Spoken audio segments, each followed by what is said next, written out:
আসসালামু আলাইকুম dear students, শুভ সন্ধ্যা। Edu পরিবারের পক্ষ থেকে সবাইকে স্বাগতম। আমি তোমাদের সাথে আছি মোহাম্মদ রাইহান মাহমুদ আবির, তোমাদের আবির স্যার। তো আজকে ষষ্ঠ শ্রেণীর বিজ্ঞান ফাইনাল ক্লাসে আমি উপস্থিত হয়েছি, সর্বশেষ ক্লাস তোমাদের বিজ্ঞানের বার্ষিক পরীক্ষার আগে। তো আজকের ক্লাসটাতে আমরা মোটামুটি ওভারঅল তোমাদের বার্ষিক পরীক্ষাতে যে সকল অধ্যায় আছে বিজ্ঞান বিষয়ের, সেই সকল অধ্যায়গুলার এমসিকিউ আমরা এমসিকিউ এর মাধ্যমে পুরো বইটা কভার করার চেষ্টা করব। পুরো বইয়ের কনসেপ্টগুলোই আমরা দেখব যে সকল অধ্যায় তোমাদের পরীক্ষাতে আছে।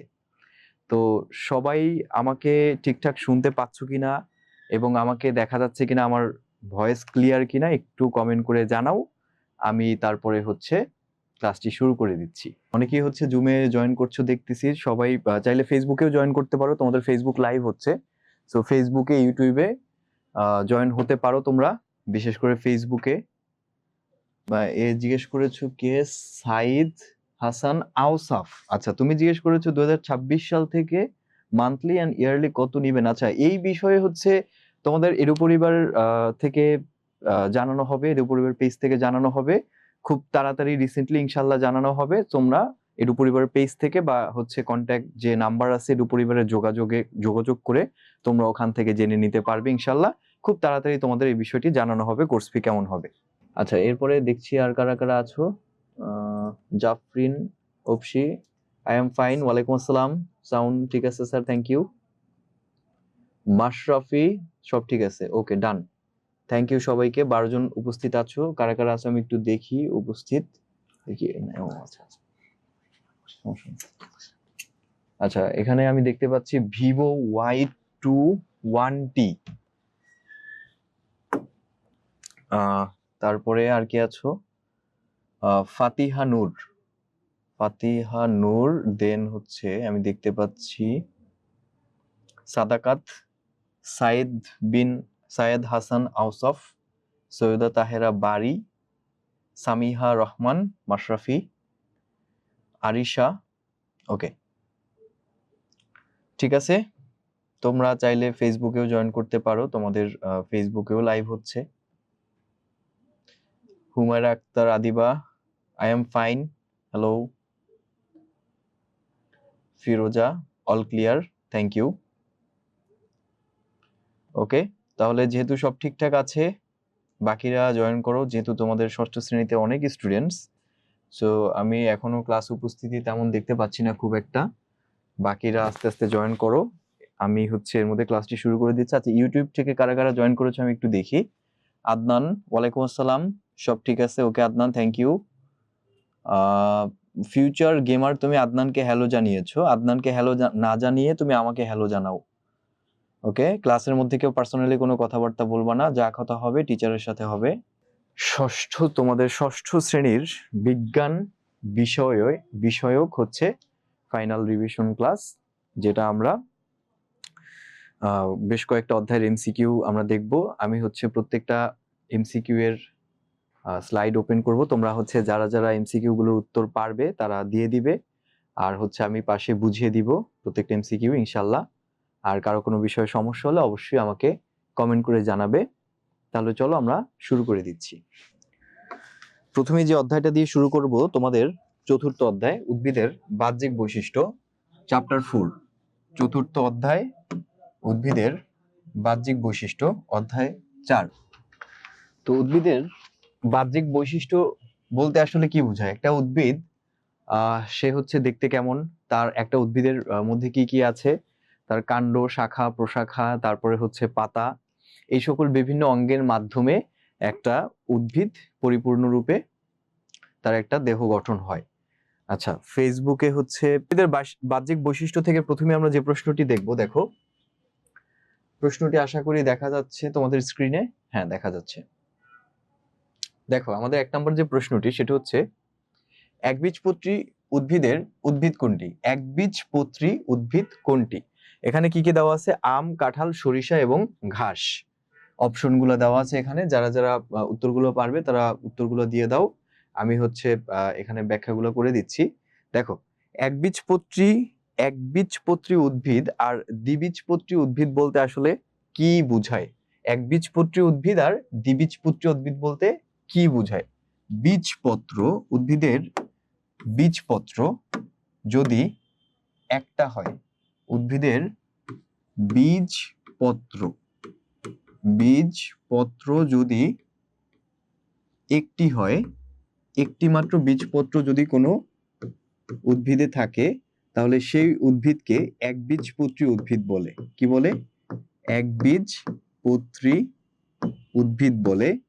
আর যে সকল উদ্ভিদে দুইটি মাত্র বীজপত্র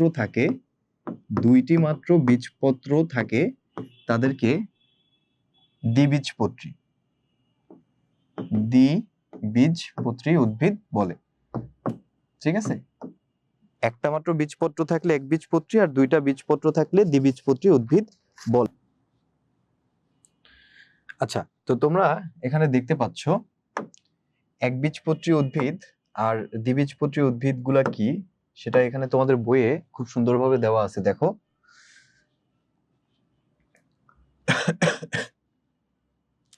ধান, এখানে কি কি আছে? ওকে,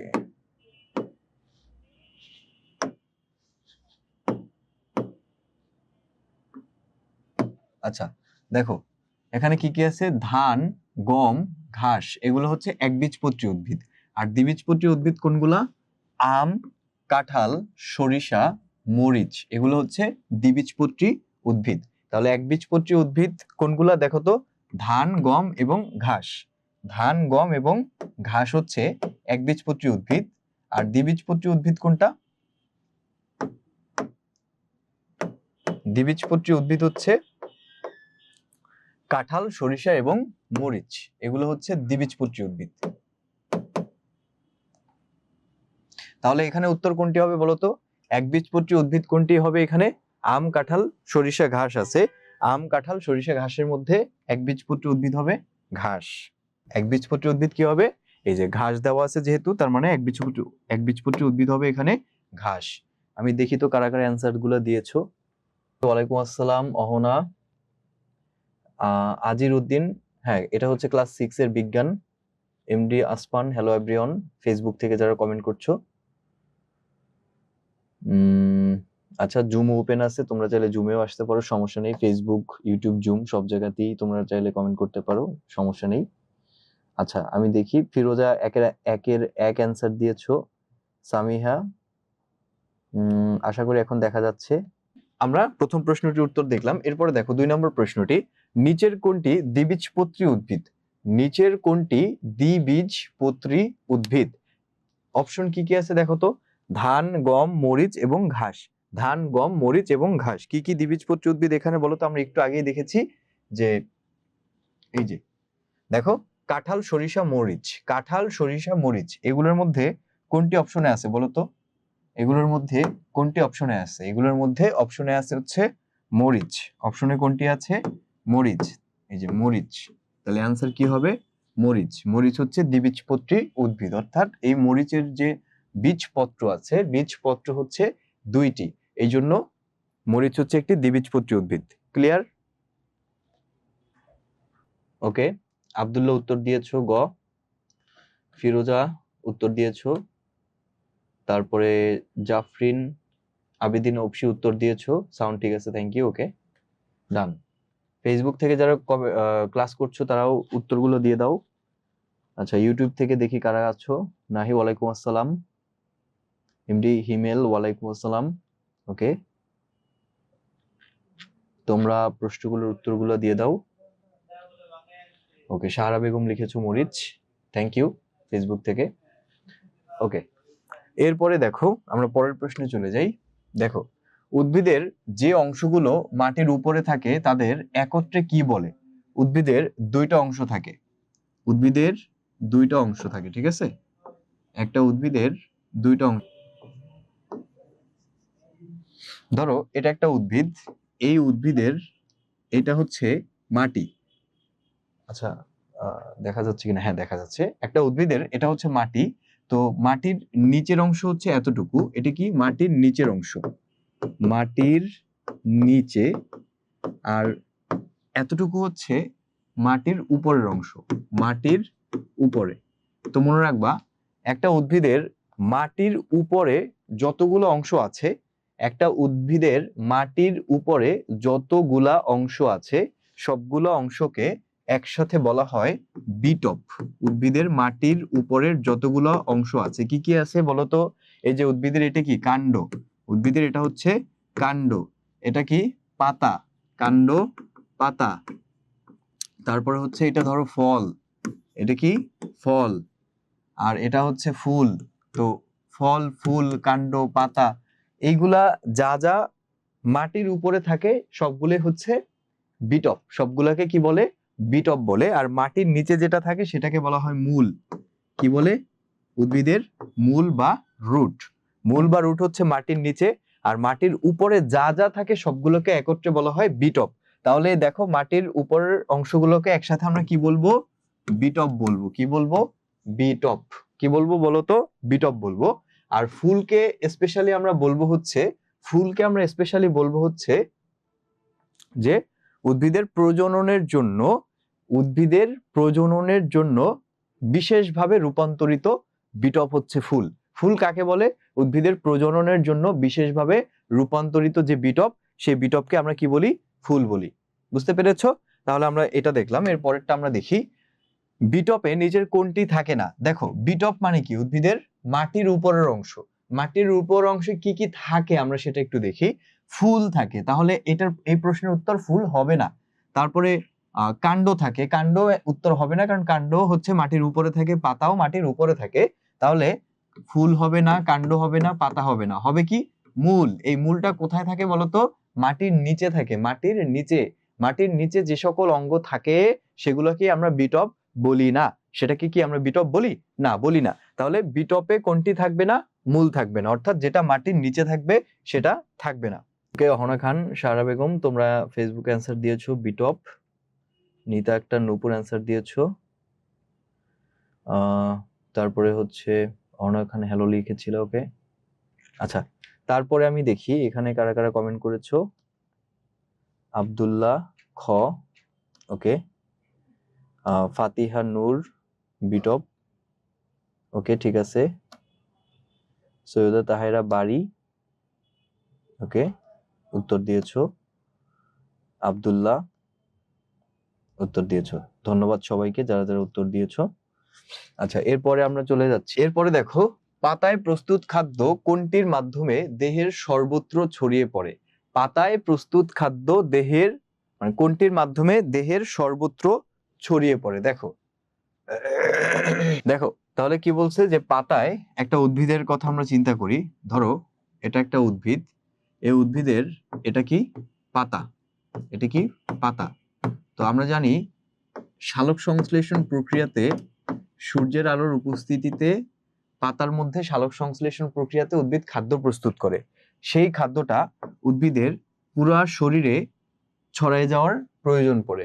তো উদ্ভিদের পুরা শরীরে, সারা শরীরে ছড়ায় দিতে বা পৌঁছায় দিতে কে সাহায্য করে বলতো? কারা সাহায্য করে? সাহায্য করে হচ্ছে উদ্ভিদের এই যে কাণ্ড, কাণ্ডটা।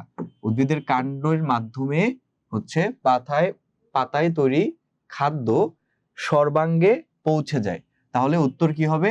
কাণ্ড হবে। উত্তরটা কি হবে বলতো? কাণ্ড। কাণ্ডের মাধ্যমে পাতায় প্রস্তুতকৃত খাদ্য দেহের সর্বত্র ছড়িয়ে পড়ে, দেহের সর্বত্র ছড়িয়ে পড়ে। ওকে, দিয়েছো।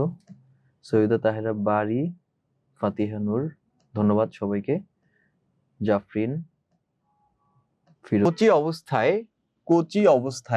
সবুজ কাণ্ড কোন প্রক্রিয়ায় খাদ্য তৈরি করে? কচি অবস্থায় সবুজ কাণ্ড, আমরা জানি একটা উদ্ভিদ যখন কচি অবস্থায় থাকে বা ছোট অবস্থায় থাকে তখন তার যে শরীরের মধ্যভাগটা বা হচ্ছে তার কাণ্ডটা, এই কাণ্ডটা কি রঙের থাকে?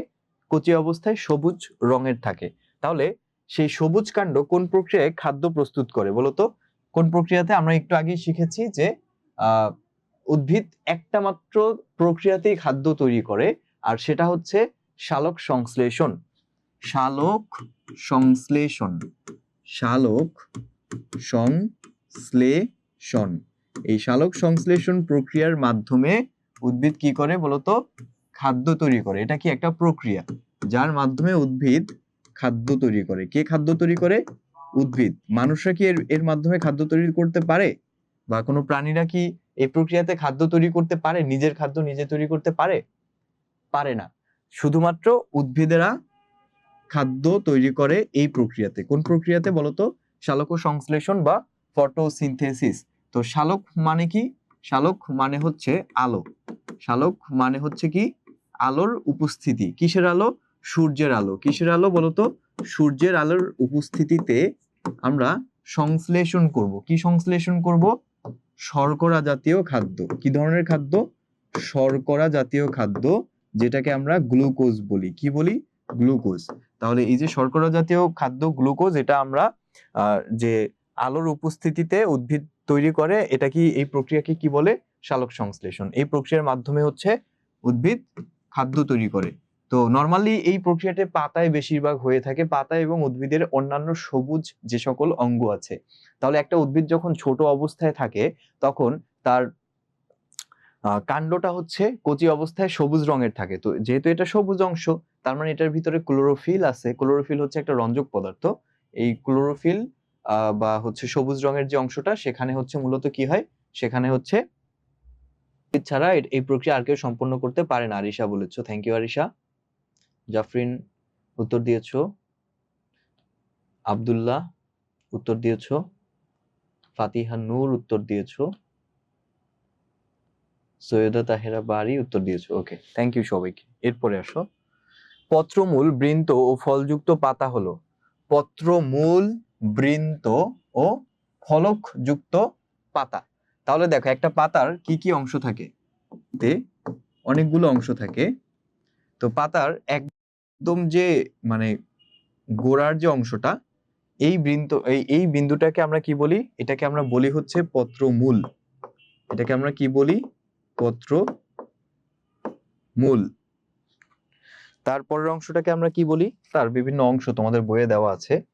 তো একটা পাতার বিভিন্ন অংশগুলো যদি আমরা একটু দেখি, তো এই হচ্ছে একটা পাতার পরিপূর্ণ চিত্র। এখানে কি কি দেখতে পাচ্ছি আমরা? যে এখানে একদম পাতার গোড়ার দিকে যেটা থাকে, সেটাকে আমরা কি বলি? পত্রমূল বলি, তাই না? এই যে পাতার যে গোড়াটা, এটাকে আমরা পত্রমূল বলি। পত্রমূল। এই যে এই অংশটাকে আমরা কি বলি? পত্রমূল। পত্রমূল থেকে যে লম্বা একটু অংশ, এটাকে আমরা কি বলি? বৃন্ত। ঠিক আছে, এটাকে আমরা কি বলি? বৃন্ত বলি। এটাকে আমরা কি বলি? বৃন্ত। পত্রমূল, তারপরে হচ্ছে বৃন্ত। এরপরে দেখো, এই যে বৃন্ত থেকে শুরু করে টোটাল যে অংশটা, এই টোটাল অংশটাকে আমরা কি বলি? পত্রফলক বলি। কি বলি? পত্রফলক। তাহলে একটা পাতায় মূলত তিনটে অংশ আছে। একটা হচ্ছে তোমার পত্রমূল, তারপরে বৃন্ত, তারপরে হচ্ছে পত্রফলক। ঠিক আছে? কি কি? পত্রমূল, বৃন্ত এবং পত্রফলক। তাহলে দেখো, আমাদের প্রশ্নটি কি ছিল? আমাদের প্রশ্নটি ছিল হচ্ছে যে পত্রমূল, বৃন্ত এবং ফলকযুক্ত পাতাকে আমরা কি পাতা বলি? পত্রমূল, বৃন্ত এবং ফলকযুক্ত পাতাকে আমরা কি পাতা বলি? তার আগে আমরা একটু দেখি, এটা হচ্ছে পত্রমূল, আর এটা কি? এটা হচ্ছে বৃন্ত। পত্রমূল, বৃন্ত, আর এই টোটালটাকে আমরা বলি হচ্ছে পত্রফলক। কি বলি? পত্রফলক। তো এই তিনটা জিনিসযুক্ত পাতাকে আমরা সরল পাতা বলি। কি পাতা বলি? সরল পাতা। কি পাতা বলতো? সরল পাতা। বুঝতে পেরেছো? উদ্ভিদের মধ্যেই দেখতে পাবো আসলে পাতা কয় প্রকার হয়। দেখো, পাতা সরল পত্র হয়, যৌগিক পত্র হয়, দুই প্রকার হয়। পাতা কয় প্রকার হয়? দুই প্রকার, সরল পত্র এবং যৌগিক পত্র। তো সরল পত্র আর যৌগিক পত্র যদি আমরা একটু দেখি, এটা মিনিংটা কি দেখো। সরল পত্র, এক, সরল পত্র হচ্ছে বৃন্তের উপরে একটি মাত্র পত্রফলক থাকে। কয়টা পত্রফলক? একটা মাত্র যদি পত্রফলক থাকে বৃন্তের উপরে, তাহলে সেটাকে আমরা বলি হচ্ছে সরল পত্র। এটার উদাহরণ কি কি? আম, জাম, কাঁঠাল, বট ইত্যাদি উদ্ভিদের পাতা হচ্ছে সরল পত্র। বুঝতে পেরেছো? আর যৌগিক পত্র কি? যে যৌগিক পত্র হচ্ছে যে সকল পাতার পত্রফলকের উপরে কি থাকে বলতো? একের অধিক, যে সকল পাতার বৃন্তের উপরে একের অধিক পত্র ফলক থাকে বা একের অধিক ফলক থাকে তাদেরকে আমরা যৌগিক পত্র বলি। যেমন হচ্ছে গোলাপ, নিম, তেঁতুল, কৃষ্ণচূড়া, নারকেল, সজনে ইত্যাদি পাতা পরীক্ষা করলে দেখা যাবে যে পাতার অনেকগুলো ছোট ছোট ফলক আছে, পাতাতে অনেকগুলো কি আছে, ছোট ছোট ফলক আছে। তো এই ফলকগুলোকে বলা হয় অনুফলক। অনুফলক কাকে বলে, ক নম্বর প্রশ্ন আসতে পারে, জ্ঞানমূলক প্রশ্ন। তখন বলবা কি যে যৌগিক পত্রে যে ছোট ছোট পত্র ফলকগুলো থাকে তাকেই বলা হয় পত্র অনুফলক। ঠিক আছে, তাহলে আমরা পাতার প্রকারভেদ দেখলাম যে পাতা হচ্ছে দুই প্রকার, একটা হচ্ছে সরল পত্র আর একটা হচ্ছে যৌগিক পত্র। সরল পাতা, যৌগিক পাতা। তো সরল পাতা কি, সরল পাতা হচ্ছে যে সকল পাতাতে পাতার বৃন্তের উপরে একটা মাত্র ফলক থাকে। আচ্ছা, এরপরে দেখো আদর্শ পাতার কয়টি অংশ। একটি আদর্শ পাতার কয়টি অংশ? তিনটি অংশ। একটি আদর্শ পাতার তিনটি অংশ কি কি? পত্র, মূল, বৃন্ত, পত্রফলক। পত্র, মূল, বৃন্ত, পত্রফলক। এক নম্বরে কি? পত্র মূল, পত্র মূল, তারপরে পত্র বৃন্ত, আরেকটা হচ্ছে পত্রফলক। ঠিক আছে, তাহলে উত্তর হবে 3। উত্তর কত হবে? 3। আচ্ছা, তো সাইদা তাহেরা বাড়ি অ্যান্সার দিয়েছো, আব্দুল্লাহ অ্যান্সার দিয়েছো, তারপরে হচ্ছে আর কি কি অ্যান্সার দিয়েছো আমি একটু দেখি। আরিশা সরল পাতা অ্যান্সার দিয়েছো, ফাতিহা নূর অ্যান্সার দিয়েছো, তারপরে ফিরোজা অ্যান্সার দিয়েছো। ধন্যবাদ সবাইকে। আরিনা অ্যান্সার দিয়েছো। ওয়ালাইকুম আসসালাম আরিনা। ওকে, ফেসবুক থেকে অহনা খান সরল পাতা, সাহারা বেগম, হ্যাঁ তোমাদের কমেন্ট দেখেছি তো বাবা। অহনা খান সালোক সংশ্লেষণ লিখেছিল, সাহারা বেগম অ্যান্সার দিয়েছিল 6। তারপরে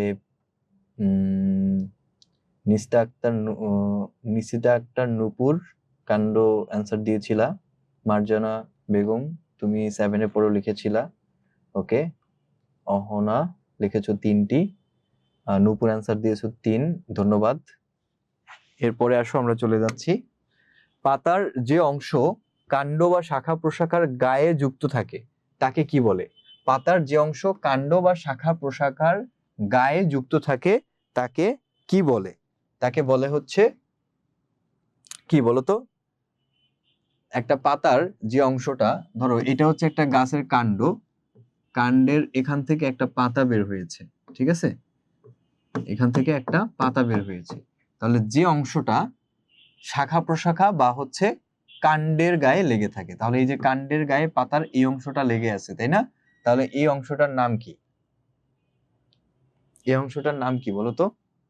এই যে একটা পাতাতে, আমরা যদি একটা পাতার দিকে লক্ষ্য করি, খেয়াল করো, আমরা দেখি একদম একটা পাতার গোড়ার দিকে কি আছে বলতো?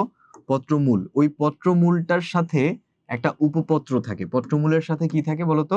একটা উপপত্র। আর এই উপপত্রটাই হচ্ছে কাণ্ডের গায়ে লেগে থাকে। কাণ্ড বা শাখা প্রশাখা যেখান থেকে পাতাটা বের হয়, একটা ডাল থেকে মনে করো পাতা বের হয়েছে, তাহলে ওই যে ডালটাই তো শাখা প্রশাখা না?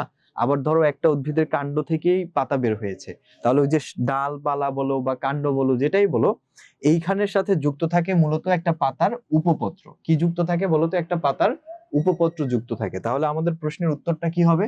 আমাদের প্রশ্নের উত্তরটা হবে উপপত্র, খ নাম্বার। তাহলে পাতার কোন অংশ শাখা প্রশাখা বা কাণ্ডের গায়ে লেগে থাকে বলতো? উপপত্র লেগে থাকে। বুঝতে পেরেছো?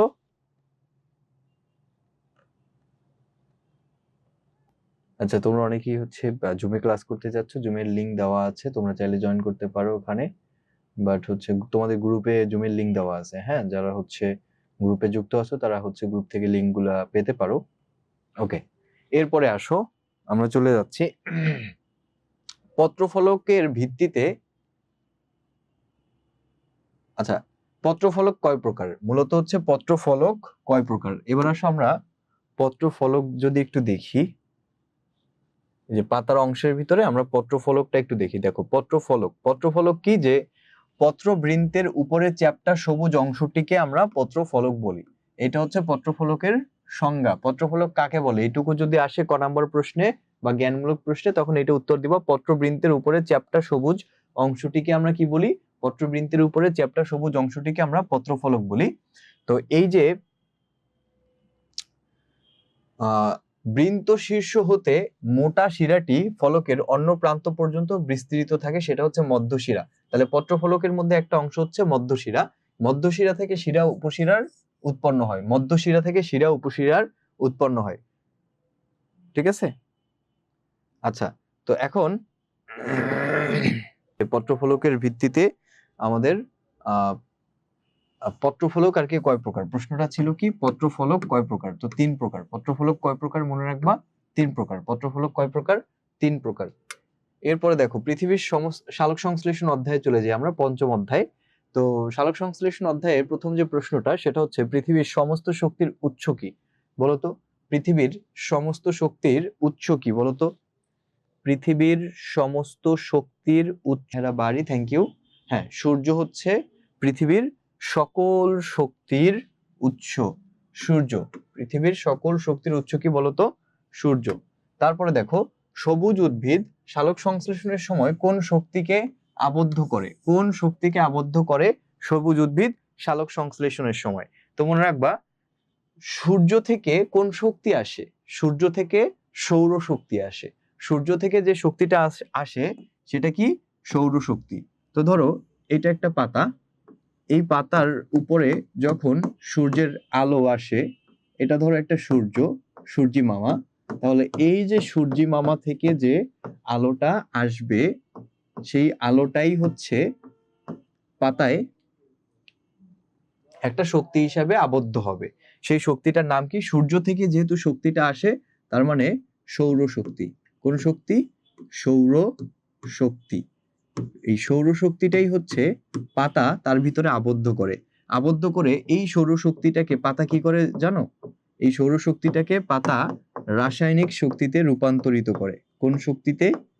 রাসায়নিক শক্তিতে রূপান্তরিত করে। সৌর শক্তিকে পাতা কোন শক্তিতে রূপান্তরিত করে? রাসায়নিক শক্তিতে রূপান্তরিত করে। মনে থাকবে? তাহলে উত্তর হচ্ছে সৌর শক্তি। উত্তরটা কি? সৌর শক্তি।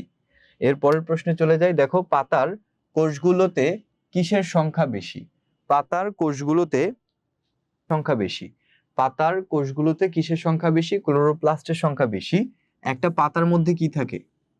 একটা পাতার মধ্যে ক্লোরোপ্লাস্ট থাকে। একটা পাতার রং সবুজ।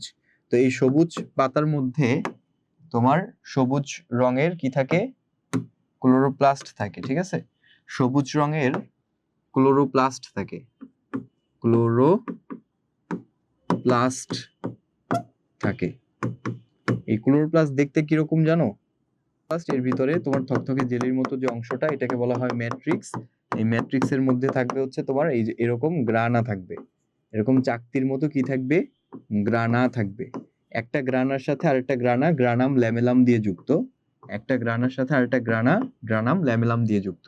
তো এই যে ক্লোরোপ্লাস্ট, এই ক্লোরোপ্লাস্টের মধ্যে হচ্ছে তোমার ক্লোরোফিল নামক ক্লোরোফিল। এই ক্লোরোপ্লাস্টের মধ্যে কি বলতো? ক্লোরোফিল নামক এক ধরনের রঞ্জক পদার্থ আছে। রঞ্জক পদার্থ কোন রঙের?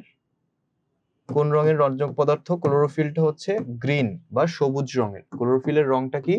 সবুজ। সবুজ রঙের এক ধরনের রঞ্জক পদার্থ থাকে, যেই রঞ্জক পদার্থের কারণেই হচ্ছে মূলত কি হয়? পাতার রং সবুজ হয়। তো পাতার রং সবুজ কেন? কারণ পাতাতে এমন কিছু একটা আছে যেটার রং হচ্ছে সবুজ। তাহলে পাতাতে এমন হচ্ছে একটা রঞ্জক পদার্থ আছে যেটাকে আমরা ক্লোরোফিল বলি। এই ক্লোরোফিলটা পাওয়া যায় হচ্ছে ক্লোরোপ্লাস্টের মধ্যে। তো যেহেতু পাতার রং সবুজ, তার মানে বুঝতে হবে পাতাতে সবচেয়ে বেশি পরিমাণে যেটা আছে সেটা হচ্ছে কি বলতো? ক্লোরোফিল। ক্লোরোফিল বা ক্লোরোপ্লাস্ট। ক্লোরোফিল হচ্ছে ক্লোরোপ্লাস্টের মধ্যে থাকে। নিমজ্জিত জলজ উদ্ভিদের জলজ উদ্ভিদ কোনটি দ্বারা পানি শোষণ করে? নিমজ্জিত জলজ উদ্ভিদ মানে কি বলতো? নিমজ্জিত জলজ উদ্ভিদ। সায়দা তাহেরা বাড়ি অ্যান্সার দিয়েছো, জাফরিন অ্যান্সার দিয়েছো, আব্দুল্লাহ অ্যান্সার দিচ্ছ, আরিশা সৌরশক্তি ক্লোরোপ্লাস্ট। হ্যাঁ, তুমি সবার আগে অ্যান্সার দিচ্ছ, থ্যাংক ইউ। সবুজ উদ্ভিদ কোন অংশটির মাধ্যমে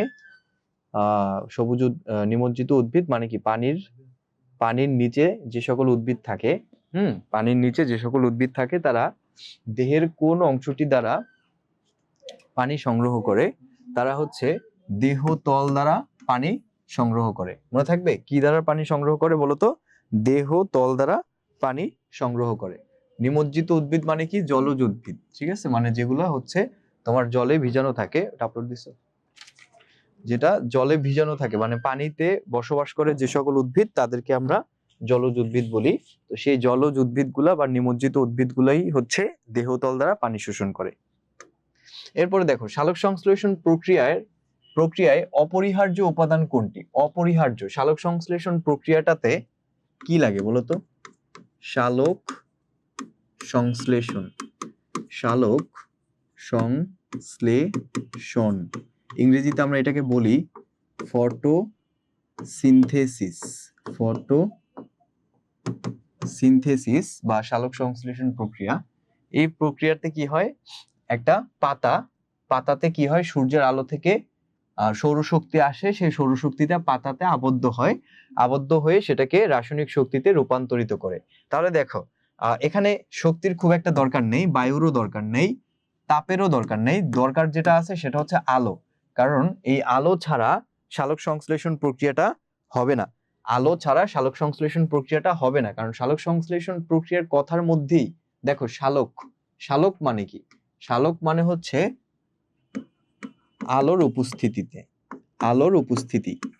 শালক মানে কি বলতো? আলোর উপস্থিতি।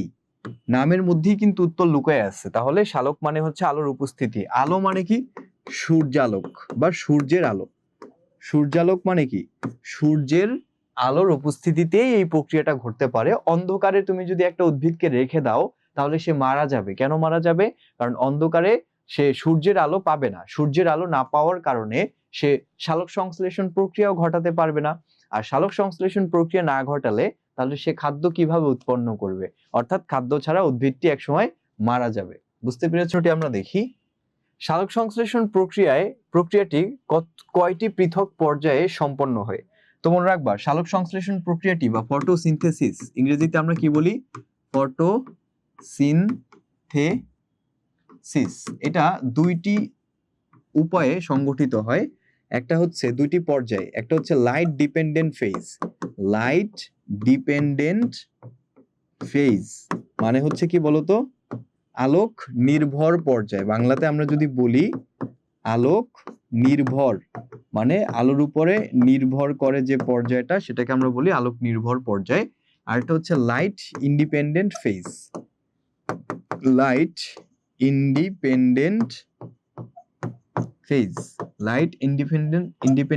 মানে কি বলতো? আলোক নিরপেক্ষ পর্যায় বা অন্ধকার পর্যায়। তাহলে এই দুইটি পর্যায়ে মূলত ফটোসিনথেসিস বা সালোক সংশ্লেষণ প্রক্রিয়াটি ঘটে থাকে। তাহলে উত্তর কত হবে? 2 হবে। উত্তর কত হবে? 2। আরিশা উত্তর দিয়েছো, জাফরিন উত্তর দিয়েছো, তারপরে হচ্ছে ফাতিহা নূর উত্তর দিয়েছো, সায়েদ হাসান আওসাফ উত্তর দিয়েছো। হ্যাঁ, তুমি বলেছিলে কয়েনের মতো। হ্যাঁ, তারপরে সাইদা তাহেরা বাড়ি উত্তর দিচ্ছ, ফিরোজা উত্তর দিয়েছো, রিদিকা হালদার, রিদিকা বলেছো তোমার নাম হচ্ছে এলসা। ওকে, এলসা উত্তর দিয়েছো। আরিনা, ধন্যবাদ আরিনা। তারপরে হচ্ছে সাদাকাত উত্তর দিয়েছো, ধন্যবাদ। ওকে, ফেসবুক থেকে সাহারা বেগম উত্তর দিয়েছো, অহনা উপপত্র উত্তর দিয়েছিলা। আচ্ছা, এলসা উত্তর দিয়েছো। সাহারা বেগম, আমি ফেসবুকের কমেন্টগুলো দেখছি। সাহারা, তুমি উত্তর দিয়েছিলে খ নাম্বার, তারপরে অহনা লিখেছিলে সূর্য, সৌরশক্তি, অহন দেহতল, আলো। Thank you. আমি ফেসবুকের কমেন্টগুলো পড়বো, সমস্যা নেই। ইউটিউব থেকে কারা কারা আছো? ইউটিউবে তো কমেন্টের থেকে কথা হচ্ছে বেশি। ইউটিউব তুবা উনাইসা, ওয়ালাইকুম আসসালাম। তুমি জয়েন করেছো? জয়েন যেহেতু করেছো তাহলে উত্তর দাও। আচ্ছা, তারপরে দেখো আমরা পরের প্রশ্নে চলে যাচ্ছি। বায়ুমণ্ডলে অক্সিজেনের পরিমাণ বেড়ে গেলে সালোক সংশ্লেষণের হার কেমন হবে? সালোক সংশ্লেষণের হার কেমন হবে? তো সালোক সংশ্লেষণের প্রক্রিয়াটা কিভাবে ঘটে তোমরা কি কেউ জানো? সালোক সংশ্লেষণের প্রক্রিয়াটা কিভাবে ঘটে সেটা আমরা একটু দেখি। মনে রাখবা যে আমরা কারা? আমরা হচ্ছে প্রাণী বা মানুষ। এই আমরা নিঃশ্বাসের সাথে কি ত্যাগ করি বলতো? কার্বন ডাই অক্সাইড গ্যাস ত্যাগ করি। আমাদের শরীর থেকে কার্বন ডাই অক্সাইড গ্যাস বাইরে বের হয়ে যায় আমাদের নিঃশ্বাসের মাধ্যমে, তাই না? আর প্রশ্বাসের মাধ্যমে আমরা অক্সিজেন গ্যাস গ্রহণ করি। এই অক্সিজেনটা আসে হচ্ছে উদ্ভিদ থেকে, আর এই কার্বন ডাই অক্সাইডটা আসে প্রাণী থেকে, মানে আমাদের থেকে, মানুষ থেকে আসে। এই মানুষ থেকে বা প্রাণী থেকে যে কার্বন ডাই অক্সাইডটা বের হয় প্রকৃতিতে, উদ্ভিদরা সেই কার্বন ডাই অক্সাইডটা গ্রহণ করে। কখন? সালোক সংশ্লেষণের সময়। সালোক সংশ্লেষণের সময় কার্বন ডাই অক্সাইড গ্রহণ করে CO2। এটা হচ্ছে কার্বন ডাই অক্সাইডের সংকেত, রাসায়নিক সংকেত। এই কার্বন ডাই অক্সাইডের সাথে উদ্ভিদ মাটি থেকে কি গ্রহণ করে? শিকড়ের মাধ্যমে মাটি থেকে সে পানি গ্রহণ করে। পানির রাসায়নিক সংকেত হচ্ছে H2O। তাহলে CO2 মানে কার্বন ডাই অক্সাইড, আমি একটু বাংলায়ও লিখে দেই, carbon die oxide. Carbon die oxide, এই কার্বন ডাই অক্সাইডের সাথে পানি যুক্ত হয়। কি যুক্ত হয়? পানি। এই পানিটা আসে কোত্থেকে? পানিটা আসে মাটি থেকে। আর কার্বন ডাই অক্সাইডটা আসে কোত্থেকে? বায়ু থেকে, বাতাস থেকে, কারণ বাতাসের মধ্যেই কার্বন ডাই অক্সাইডটা থাকে। আর এটা আসে প্রাণী থেকে। তো এই দুইটা জিনিস মিলিত হয়ে বা যুক্ত হয়ে কিসের উপস্থিতিতে? সূর্যের আলোর উপস্থিতিতে, বা আমরা এটাকে সূর্যালোক বলি, সানলাইট। সূর্যালোক বা সূর্যের আলোর উপস্থিতিতে কোথায় ঘটে এই বিক্রিয়াটা? ওই যে প্লাস্টিডের, ক্লোরোপ্লাস্টের ক্লোরোফিলের মধ্যে। পাতার মধ্যে প্লাস্টিড থাকে না, একটা কোষীয় একটা অঙ্গাণু না প্লাস্টিড? সেই প্লাস্টিডের মধ্যে কি থাকে? ক্লোরোপ্লাস্ট থাকে। ক্লোরোপ্লাস্ট কোথায় থাকে? পাতার, মানে ক্লোরোপ্লাস্ট থাকে উদ্ভিদের সবুজ অংশে। তাহলে পাতা একটা সবুজ অংশ, এই পাতার মধ্যে ক্লোরোপ্লাস্ট থাকে। আর ক্লোরোপ্লাস্টের মধ্যে থাকে ক্লোরোফিল। এই ক্লোরোফিলটা হচ্ছে সবুজ রঙের একটা রঞ্জক পদার্থ। এই ক্লোরোফিলের মধ্যে বিক্রিয়াটা ঘটে উৎপন্ন করে হচ্ছে শর্করা জাতীয় গ্লুকোজ C6H12O6। এর সাথে হচ্ছে তোমার পানি উৎপন্ন করে, আর তার সাথে সর্বশেষে উৎপন্ন করে অক্সিজেন। এই অক্সিজেনটা পরবর্তীতে বাইরে বের হয়ে যায়। আমি উপরের দিকে তীর চিহ্ন দিয়েছি মানে কি? এইটা একটা গ্যাস। গ্যাস সবসময় এক জায়গায় কি স্থির থাকে? এটা ছড়ায় যায় না চারদিকে। তার মানে এই বিক্রিয়াতে যে অক্সিজেন গ্যাসটা উৎপন্ন হবে এটা বাইরে বের হয়ে আসবে পাতা থেকে। পাতার ছিদ্র থাকে ছোট ছোট পাতার মধ্যে, ওটাকে আমরা বলি হচ্ছে পত্ররন্ধ্র। ইংরেজিতে আমরা বলি স্টোম্যাটা। স্টোম্যাটা বা পত্ররন্ধ্র থেকে এই অক্সিজেন গ্যাসটা বাইরে বের হয়ে আসে। ওই অক্সিজেন গ্যাসই আমরা প্রাণীরা গ্রহণ করে আমাদের জীবন ধারণ করি। বুঝতে পেরেছো? তাহলে এই যে যে জিনিসটা উৎপন্ন হইলো এটার নাম হচ্ছে গ্লুকোজ। এটার নাম কি বলতো? গ্লুকোজ।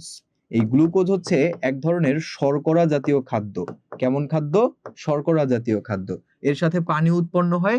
আর এটা কি? এটা হচ্ছে অক্সিজেন গ্যাস। এটা কি বলতো? অক্সিজেন গ্যাস উৎপন্ন হয়। তাহলে অক্সিজেন কিন্তু সালোক সংশ্লেষণ করতে গেলে অক্সিজেন প্রয়োজন হয় না। অক্সিজেন এই বিক্রিয়াতে উৎপন্নই হয়। অক্সিজেন লাগে না, কিন্তু এই বিক্রিয়া করতে লাগে দুইটা জিনিস, একটা হচ্ছে কার্বন ডাই অক্সাইড আর একটা হচ্ছে পানি। এই দুইটা জিনিসের উপস্থিতি হইলেই কিন্তু আমি সালোক সংশ্লেষণের বিক্রিয়াটা করতে পারি। কিন্তু সালোক সংশ্লেষণে যদি এই অক্সিজেনের পরিমাণটা বেড়ে যায়, তাহলে এখানে যদি অক্সিজেন অ্যাড হয়, সেই অক্সিজেন যুক্ত হওয়া মানে হচ্ছে সালোক সংশ্লেষণের হারটা কমে যাওয়া। সালোক সংশ্লেষণের হারটা কমে যাওয়া, কারণ সালোক সংশ্লেষণ হতে গেলে অক্সিজেনের কি কোনো প্রয়োজন আছে? নাই। তাহলে অক্সিজেন একটা অপ্রয়োজনীয় জিনিস সালোক সংশ্লেষণের জন্য, সালোক সংশ্লেষণ প্রক্রিয়াটার জন্য। তাহলে এই প্রক্রিয়াটা কমে যাবে যদি অক্সিজেনের পরিমাণটা বেড়ে যায়। এই সালোক সংশ্লেষণ প্রক্রিয়াটা, এটার হারটা হচ্ছে কমে যাবে যদি অক্সিজেনের পরিমাণটা বৃদ্ধি পায়। বুঝতে পেরেছো? ওকে, সাইয়েদা তাহেরা বাড়ি অ্যান্সার দিয়েছিলা, আউসাফও অ্যান্সার দিয়েছিলা, ধন্যবাদ। ওকে, এর পরের প্রশ্নে আমরা চলে যাই। নিচের কোনটি শক্তি সঞ্চয়কারী? শক্তি সঞ্চয়কারী হচ্ছে এটিপি। এটিপিটা কি বলতো? এটিপি হচ্ছে অ্যাডিনোসিন ট্রাইফসফেট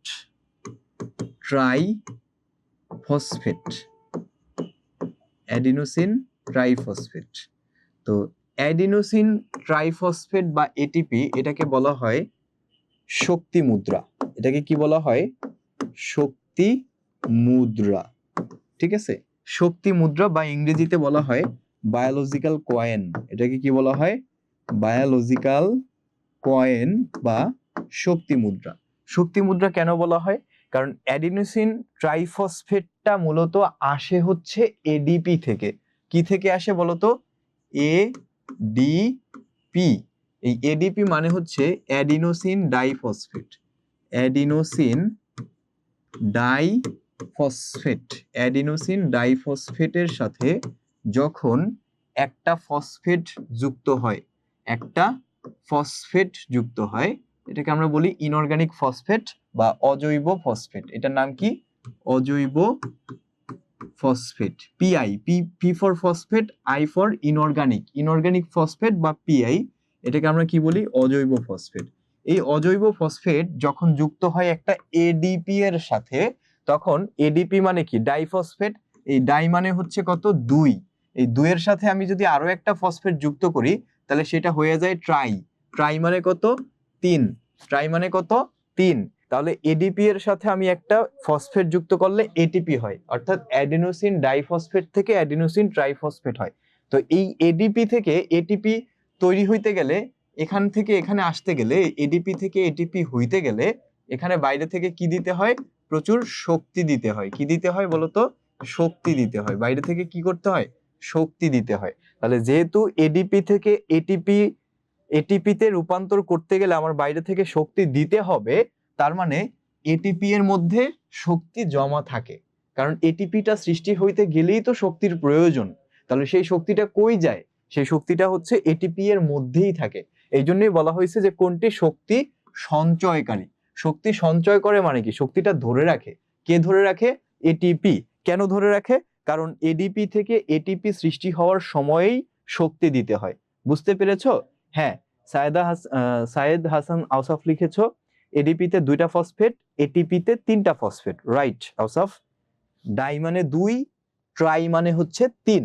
ওকে, তাহলে সেই হিসাবে উত্তর হবে কি? ATP. Thank you Sayeda Tahera Bari, Jafrin আটেরে, thank you সবাইকে। এরপরে আমরা চলে যাচ্ছি, দেখো স্থলজ উদ্ভিদ মানে কি? যে সকল উদ্ভিদরা ডাঙায় জন্মায়। ডাঙা মানে কি? পানিতে না, পানির উপরিভাগ বা হচ্ছে স্থল অংশ, মাটিতে জন্মায় যে সকল উদ্ভিদ তাদেরকে আমরা স্থলজ উদ্ভিদ বলি। এই স্থলজ উদ্ভিদ মাটি থেকে পানি শোষণ করে কোন অংশ দিয়ে? উদ্ভিদ মাটি থেকে পানি শোষণ করে উদ্ভিদের কোন অংশটা দিয়ে? ক নম্বরে দেহতল কি উত্তর হবে? না, হবে না। কেন হবে না? কারণ দেহতল দিয়ে বা হচ্ছে কাণ্ড বা দেহতল দিয়ে পানি শোষণ করে একমাত্র জলজ উদ্ভিদ। কারা? জলজ উদ্ভিদরা, অর্থাৎ যে সকল উদ্ভিদরা জলেই বসবাস করে, জলে জন্ম হয়, পানিতে জন্ম হয় যাদের। পত্ররন্ধ্র মানে কি? পাতার ছিদ্র। একটা পাতা যদি আমরা দেখি, এই যে একটা পাতা দেখো, এই পাতার মধ্যে ছিদ্র থাকে। কি থাকে? ছোট ছোট ছিদ্র, যেগুলো খালি চোখে দেখা যায় না। এই ছিদ্রগুলা কি বলা হয়? স্টোমাটা বা পত্ররন্ধ্র। স্টোমাটা বা পত্ররন্ধ্র। এই পত্ররন্ধ্র বা স্টোমাটার কাজ হচ্ছে, আমরা একটু আগে দেখেছিলাম না যে পাতার মধ্যে সালোক সংশ্লেষণ প্রক্রিয়াতে অক্সিজেন গ্যাস উৎপন্ন হয়। সেই অক্সিজেন গ্যাসটা সালোক সংশ্লেষণ প্রক্রিয়াতে উপজাত পদার্থ হিসাবে উৎপন্ন হয়, বাই প্রোডাক্ট হিসাবে। মানে এটা উৎপন্ন হওয়ার কথা ছিল না, এটা এক্সট্রা একটা প্রোডাক্ট হিসেবে উৎপন্ন হয়ে গিয়েছে। সো এটা তো উদ্ভিদের জন্য প্রয়োজন নাই। তো উদ্ভিদের জন্য যেটা প্রয়োজন নাই, এবং এটা যেহেতু একটা গ্যাসীয় পদার্থ, তো এই গ্যাসীয় পদার্থটা উদ্ভিদ এই যে পাতার এই যে স্টোমাটা দিয়ে বাইরে বের করে দিবে, ভিতর থেকে বাইরে অক্সিজেনটাকে বের করে দিবে। আবার এই যে সালোক সংশ্লেষণ প্রক্রিয়াতে কার্বন ডাই অক্সাইডের দরকার হয়েছিল না? কার্বন ডাই অক্সাইড কি? একটা গ্যাস। এই গ্যাসটা আসছে কোত্থেকে? বাহিরের এনভায়রনমেন্ট থেকে, উদ্ভিদের বাইরের অংশ থেকে, অর্থাৎ এই যে বায়ু থেকে উদ্ভিদের ভিতরে ঢুকেছে। কিভাবে ঢুকেছে? যেহেতু কার্বন ডাই অক্সাইডও একটা গ্যাসীয় পদার্থ, ওই কার্বন ডাই অক্সাইডটাও এই যে স্টোমাটা দিয়ে তারপরে হচ্ছে উদ্ভিদের ভিতরে প্রবেশ করেছে। সেই কার্বন ডাই অক্সাইডের সাথে উদ্ভিদ মাটি থেকে যে পানি গ্রহণ করেছে, সেই পানির সাথে কার্বন ডাই অক্সাইড বিক্রিয়া করে সে সালোক সংশ্লেষণ প্রক্রিয়া ঘটিয়েছে ইন প্রেজেন্স অফ সানলাইট, সূর্যের আলোর উপস্থিতিতে। কোথায়? ক্লোরোফিলের মধ্যে। কি উৎপন্ন করেছে? গ্লুকোজ, অর্থাৎ শর্করা জাতীয় খাদ্য। এই খাদ্যটা খেয়ে উদ্ভিদ বেঁচে থাকে। তার মানে উদ্ভিদ নিজের খাদ্য নিজেরাই তৈরি করতে পারে, নিজের খাদ্য নিজেরাই তৈরি করতে পারে। এই জন্য উদ্ভিদকে বলা হয় স্বভোজী। স্বভোজী মানে কি? নিজের ভোজন। স্ব মানে কি? নিজ। ভোজী মানে কি? ভোজন। ভোজন মানে কি? খাদ্য বা আহার। নিজের খাদ্য যারা নিজে তৈরি করতে পারে তাদেরকে স্বভোজী বলে। তাহলে পত্ররন্ধ্র দিয়ে কার্বন ডাই অক্সাইড ভিতরে আসে আর অক্সিজেন বাইরে বের হয়ে যায়। তাহলে এই অংশটা দিয়েও সে পানি শোষণ করে না, এটা দিয়ে সে মানে গ্যাস শোষণ বা ত্যাগ করে। মূলরোম। মূলরোম মানে কি? একটা উদ্ভিদের এই যে মূল, একটা উদ্ভিদের ধরো এই উদ্ভিদটার মূল হচ্ছে এরকম, হ্যাঁ? তো মূলের এখানে অনেকগুলা লোমের মতো এক মানে পাতলা পাতলা জিনিস থাকে। এইগুলা মাটির নিচে থাকে। কোথায় থাকে? মাটির নিচে। তো মাটির নিচে কি থাকে? পানির কণা থাকে না? পানির কণা থাকে না অনেক। তো এই পানির কণাগুলা তারা কি করে বলতো? এই মূলরোম দিয়ে পানির কণাগুলোকে সে শোষণ করে উদ্ভিদের ভিতরে পানিটা নিয়ে নেয়। তাহলে এই মূলরোম দিয়েই মূলত কি হয় বলতো? মূলরোম দিয়েই হচ্ছে স্থলজ উদ্ভিদ পানি শোষণ করে। আর এটা হচ্ছে মূলপত্র হবে। মূলপত্র তো না, মূলপত্র দিয়ে পানি শোষণ করে না। তাহলে অ্যান্সার কোনটা হবে বলতো? ঠিক বলেছো আসাফ, কার্বন ডাই অক্সাইড থেকে কার্বন নিয়ে। পাটের উত্তর দিয়েছিলা, 7-এর উত্তর দিয়েছিলা, অহনা ক উত্তর দিয়েছিলা, অহনা ক দিয়েছিলা। আগের সবগুলো প্রশ্ন উত্তর দিয়েছো। শ্বসন। শ্বসনের ইংরেজি হচ্ছে রেসপিরেশন। শ্বসনের ইংরেজি কি বলতো? রেসপিরেশন বা শ্বসন। এই রেসপিরেশন বা শ্বসন মানে হচ্ছে যে প্রক্রিয়াতে উদ্ভিদ সালোক সংশ্লেষণ প্রক্রিয়াতে উৎপন্নকৃত খাদ্য, উৎপন্নকৃত যে সরল শর্করা অর্থাৎ গ্লুকোজ, এটা কি সালোক সংশ্লেষণ প্রক্রিয়াতে উৎপন্ন করেছিল না উদ্ভিদ? সেই সালোক সংশ্লেষণ প্রক্রিয়াতে উৎপন্নকৃত যে গ্লুকোজ অর্থাৎ শর্করা জাতীয় যে খাদ্য উপাদানটা, সেই খাদ্য উপাদানকে ভেঙে শক্তি উৎপন্ন করে। কি উৎপন্ন করে? শক্তি, এনার্জি। মানুষের যেমন এনার্জি লাগে চলতে, উদ্ভিদেরও এনার্জি লাগে, শক্তি লাগে। সেই শক্তিটা আসে কোন প্রক্রিয়াতে বা উৎপন্ন হয় কোন প্রক্রিয়াতে? এই শ্বসন প্রক্রিয়াতে। সফর শক্তি, সফর শ্বসন। সতে শক্তি, সতে শ্বসন। মনে থাকবে? তাহলে শ্বসন প্রক্রিয়া কি উৎপন্ন হয়? শক্তি উৎপন্ন হয়। কি নির্গত হয়? শক্তি নির্গত হয়। কিভাবে হয় সেটা আমি একটু ছোট করে যদি একটু তোমাদের বলি। দেখো, C6H12O6 এটা কি গ্লুকোজ না? এটা কি গ্লুকোজ? যেটা হচ্ছে একটা কার্বোহাইড্রেট মানে শর্করা। কার্বোহাইড্রেট মানে কি? শর্করা। কার্বোহাইড্রেট মানে কি? শর্করা জাতীয় একটা খাদ্য হচ্ছে গ্লুকোজ। শর্করা জাতীয় একটা খাদ্য কি? গ্লুকোজ। এই গ্লুকোজটা উৎপন্ন হয়েছে কোন প্রক্রিয়াতে? ফটোসিনথেসিস মানে সালোক সংশ্লেষণ প্রক্রিয়াতে। ফটোসিনথেসিস বা সালোক সংশ্লেষণ প্রক্রিয়াতে এই গ্লুকোজটা আসছে বা উৎপন্ন হয়েছে। সেই গ্লুকোজের সাথে এবার যুক্ত হবে হচ্ছে অক্সিজেন, যেটা একটু আগে সে সালোক সংশ্লেষণ প্রক্রিয়াতে উৎপন্ন করেছিল যে অক্সিজেনটা বাই প্রোডাক্ট বা উপজাত পদার্থ হিসাবে, সেটাকে সে আবার পাতার পত্ররন্ধ্র দিয়ে বাইরে বের করে দিয়েছে। বুঝতে পেরেছো? ওই অক্সিজেনটা এবার তার প্রয়োজন। এই শ্বসন প্রক্রিয়াতে মনে রাখবা অক্সিজেন লাগে। কি লাগে? অক্সিজেন লাগে। তো অক্সিজেনটা এখন সে এই গ্লুকোজের সাথে যুক্ত করবে। এই অক্সিজেন সে কই পাবে? কারণ সে তো সালোক সংশ্লেষণ প্রক্রিয়াতে অক্সিজেন উৎপন্ন করে সেটাকে আওসাফের কথা অনুযায়ী সেটাকে বাইরে বমি করে দিয়েছে কার্বনটাকে রেখে। এবার সেই বমি করা জিনিস এবার সে কিভাবে পাবে বলো তো? মনে রাখবা, উদ্ভিদ শুধু যে অক্সিজেন ত্যাগই করে তা কিন্তু না, উদ্ভিদ অক্সিজেন গ্রহণও করে। উদ্ভিদ কিন্তু অক্সিজেন গ্রহণও করে। কখন? যখন তার প্রয়োজন হয়, বিশেষ করে রাতে। ঠিক আছে? কারণ শ্বসন প্রক্রিয়াটি রাতে ঘটে। কারণ রাতে তোমার হচ্ছে কি হয় বলতো? সূর্যের আলো থাকে না। সূর্যের আলো না থাকলে সালোক সংশ্লেষণও হয় না। সালোক সংশ্লেষণ হয় না মানে তখন শ্বসন হবে। শ্বসন মানে কি? দিনের বেলাতে যে খাদ্যটা উৎপন্ন হয়েছিল সেই খাদ্যটাকে এবার ভাঙতে হবে না। তুমি যদি খাদ্য যদি জাস্ট মুখে জাস্ট নিয়ে তারপরে হচ্ছে গিলে ফেলো, ওটাকে যদি না চাবাও এবং সেটা যদি তোমার শরীরে সেই খাদ্যটা থেকে পুষ্টি যদি তোমার শরীর না নিতে পারে, তাহলে তোমার খাদ্য খাইয়া কোনো লাভ আছে? নাই। তাহলে এই খাদ্য সালোক সংশ্লেষণ প্রক্রিয়াতে উৎপন্ন হয়েছে, বাট এই খাদ্যটাকে ভেঙে এখন শক্তি পাইতে হবে না, শক্তি প্রয়োজন আছে না, সেই শক্তিটা উৎপন্ন হবে কিভাবে? শ্বসন প্রক্রিয়াতে।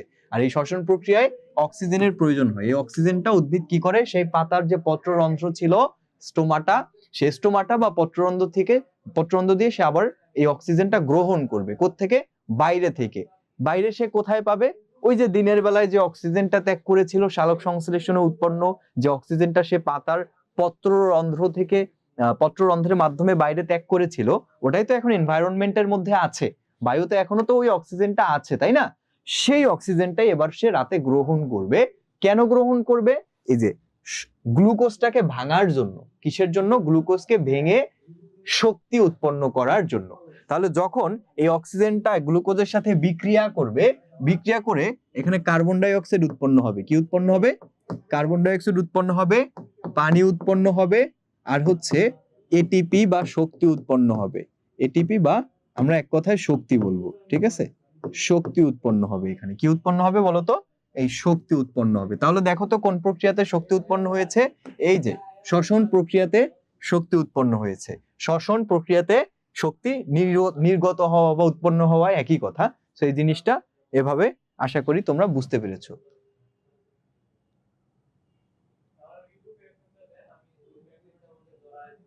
ওকে, ঠিক আছে, আমি কালারটা চেঞ্জ করে নিচ্ছি। সাহারা বেগম লিখেছো, তুমি আচ্ছা ধাম লিখেছো, আমার নাম এলসা। ওকে এলসা, 10-এর ঘ অ্যান্সার দিয়েছো, ধন্যবাদ। অহনা অ্যান্সার দিয়েছো ঘ, শক্তি। তারপরে হচ্ছে জুম থেকে দেখি কারা আছো। আউসফ, হ্যাঁ, মাইটোকন্ড্রিয়ার মাধ্যমে শক্তি যোগায়, রাইট। এই যে শ্বসন প্রক্রিয়াটা, এই শ্বসন প্রক্রিয়াটা ঘটে কোথায়? উদ্ভিদের যে কোষ আছে, এটা কি একটা উদ্ভিদ কোষ। উদ্ভিদ কোষের বাইরে কি থাকে? কোষ প্রাচীর, ভিতরে থাকে কোষ ঝিল্লি। বাইরের এইটার নাম কোষ প্রাচীর, ভিতরের এই আবরণটার নাম কোষ ঝিল্লি। এই কোষ ঝিল্লির মধ্যে থকথকে জেলির মতো পদার্থ থাকে। থকথকে জেলির মতো পদার্থ থাকে। থকথকে জেলির মতো পদার্থের নাম হচ্ছে সাইটোপ্লাজম। এটার নাম কি বলতো? সাইটোপ্লাজম। এই সাইটোপ্লাজমের মধ্যে অনেকগুলো অঙ্গাণু থাকে, যেটাকে আমরা বলি সাইটোপ্লাজমীয় অঙ্গাণু। এটার নাম কি? সাইটোপ্লাজমীয় অঙ্গাণু বা ইংরেজিতে সাইটোপ্লাজমিক অর্গানেলস। Cytoplasmic organelles.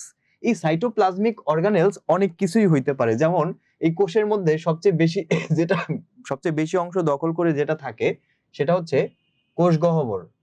কোষ গহ্বর মানে কি? একটা ছিদ্র, জাস্ট মানে ফাঁকা স্থান। এর ভিতরে কি থাকে? কোষ রস থাকে। এর ভিতরে কি থাকে? কোষ রস। তারপরে গোল একটা নিউক্লিয়াস থাকে। এই নিউক্লিয়াসটাকে বলা হয় কি? কোষের প্রাণকেন্দ্র বা কোষের মস্তিষ্ক বলা হয়। নিউক্লিয়াসের পরে এখানে প্লাস্টিড থাকবে উদ্ভিদ কোষে, কিন্তু প্রাণী কোষে প্লাস্টিড থাকবে না। তারপরে মাইটোকন্ড্রিয়া থাকবে। কি থাকবে বলতো? মাইটোকন্ড্রিয়া। যে এইটার নাম মাইটোকন্ড্রিয়া। এটাকে যদি আমি একটু জুম করি মাইটোকন্ড্রিয়াকে, তাহলে মাইটোকন্ড্রিয়াটা দেখতে এরকম হয়।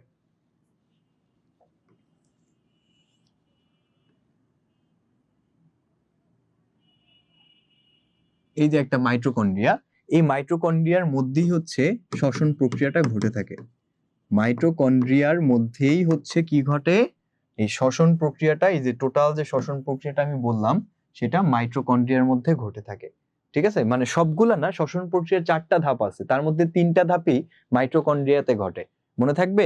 অর্থাৎ যেসব ধাপে বেশি শক্তি উৎপন্ন হয় সেসব ধাপগুলাই যেহেতু মাইটোকন্ড্রিয়ার মধ্যে ঘটে, এই জন্য মাইটোকন্ড্রিয়াকে বলা হয় power house of cell. Power house মানে কি? শক্তি ঘর। পাওয়ার হাউস অফ সেল অর্থাৎ কোষের শক্তিঘর। কোষের শক্তিঘর, ঠিক আছে? কোষের শক্তিঘর। বুঝতে পেরেছো? দেখতে একটা হটডগের মতো আউসাফ বলেছো, রাইট আউসাফ, কিছুটা হটডগের মতো। জাফরিন আবেদিন উপসি লিখেছো নো স্যার। সাইদা তাহেরা বাড়ি নেই, ওকে। তারপরে এলসা বলেছো, আচ্ছা এলসা কিছু বলতে চাচ্ছো? ওকে এলসা, আমি তোমাকে আনমিউট করছি।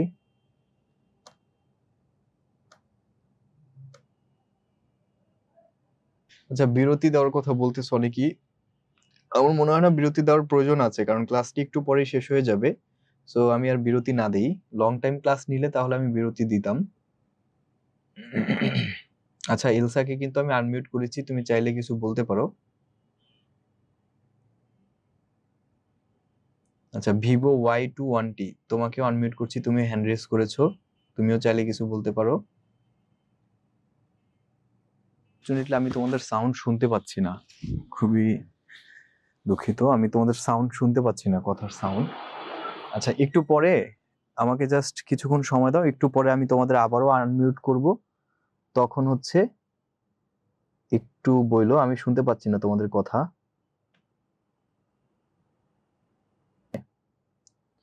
নো সাউন্ড যারা লিখেছো, এখন কি কথা শোনা যাচ্ছে কিনা? চ্যাপ্টার 5 সালোক সংশ্লেষণ চ্যাপ্টার 5 ছিল আমাদের, এই চ্যাপ্টারটা শেষ, এখন আমরা নতুন চ্যাপ্টার শুরু করব।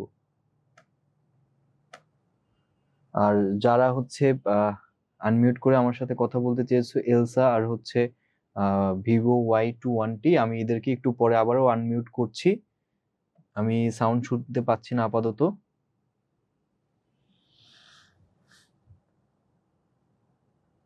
প্রোফাইল পিকচার আসতেছে না, কার প্রোফাইল পিকচার আউসাফ?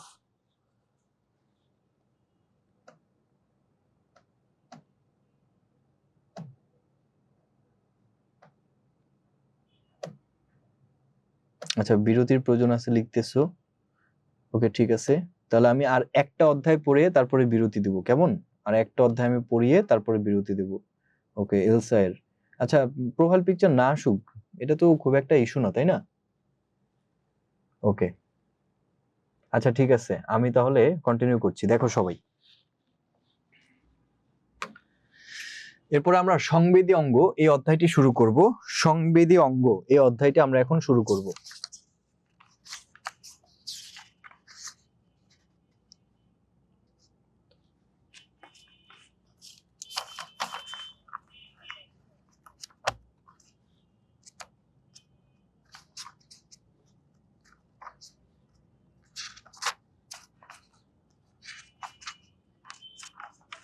আচ্ছা দেখো, তো সংবেদী অঙ্গ এই অধ্যায়টার মধ্যে প্রথমেই যে প্রশ্নটি আছে 1 নম্বর, ত্বক দিয়ে আমরা কোনটি অনুভব করি?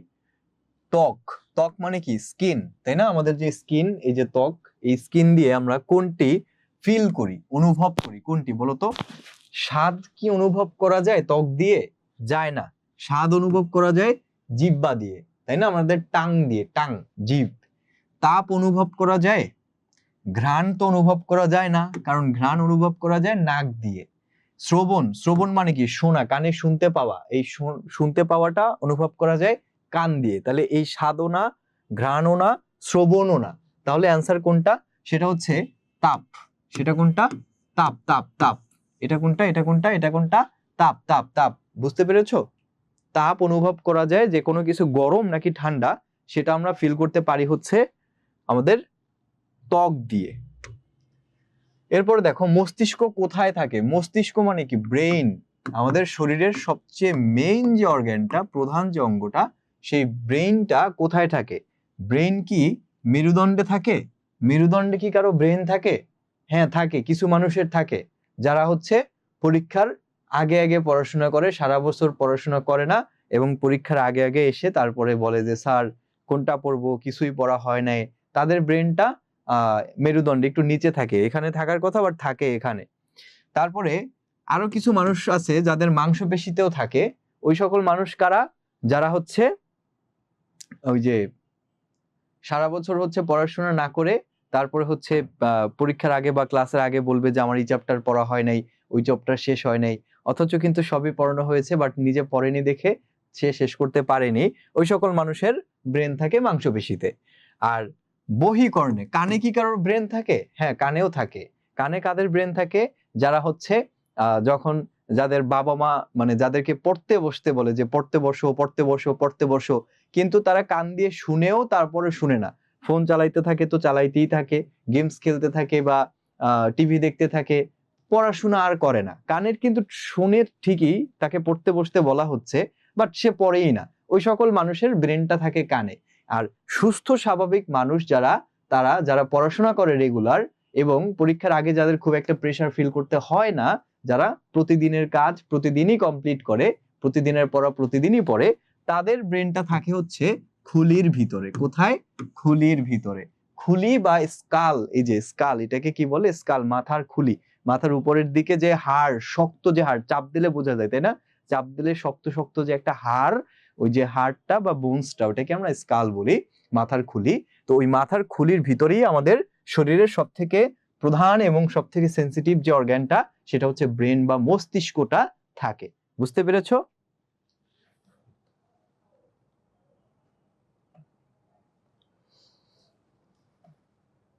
ওকে, এখন বলো তো কার মস্তিষ্ক কোথায়, বলো তো দেখি তো কার মস্তিষ্ক কোন অঙ্গে আছে, একটু আমি দেখি। ফাতিহা নূর বলেছো খুলির ভিতরে, জাফরিন, ওকে, আরিশা,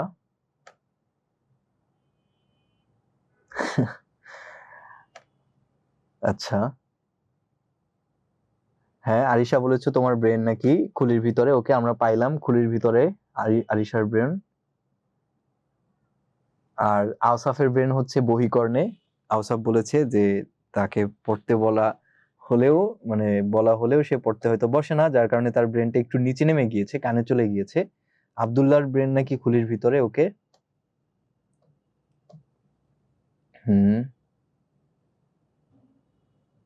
এক এক সময় এক এক জায়গায় থাকে অপসির ব্রেন। ওকে, এখন কোথায় আছে অপসি? তোমার ব্রেনটা কি এখন বহিকর্ণে আছে নাকি খুলির ভিতরেই আছে, বলো তো একটু। আচ্ছা, কাদের ব্রেন হাঁটুতে থাকে? হুমায়ুন আক্তার আদিবা জিজ্ঞেস করেছিল how are you, I am fine. হাঁটুতে থাকে, রাইট। হাঁটুতেও থাকে কিছু মানুষের ব্রেন, হাঁটুতেও থাকে, যারা পড়াশোনা করে না, ফাঁকিবাজি করে। খুলির ভিতরে থাকে। সাইদা তাহেরা বাড়ি। আওসাফ সত্যিটাই বলছে। থ্যাংক ইউ আওসাফ, তোমাকে সত্যি কথা বলার জন্য। ফারহান এইস রিদম খুলির ভিতরে। ওকে, থ্যাংক ইউ। অহনা খান বলেছো খুলির ভিতরে। অহনা খান তাপ বলেছিলা। সারা খাতুন বলেছো মেসেজ। ওকে, আচ্ছা,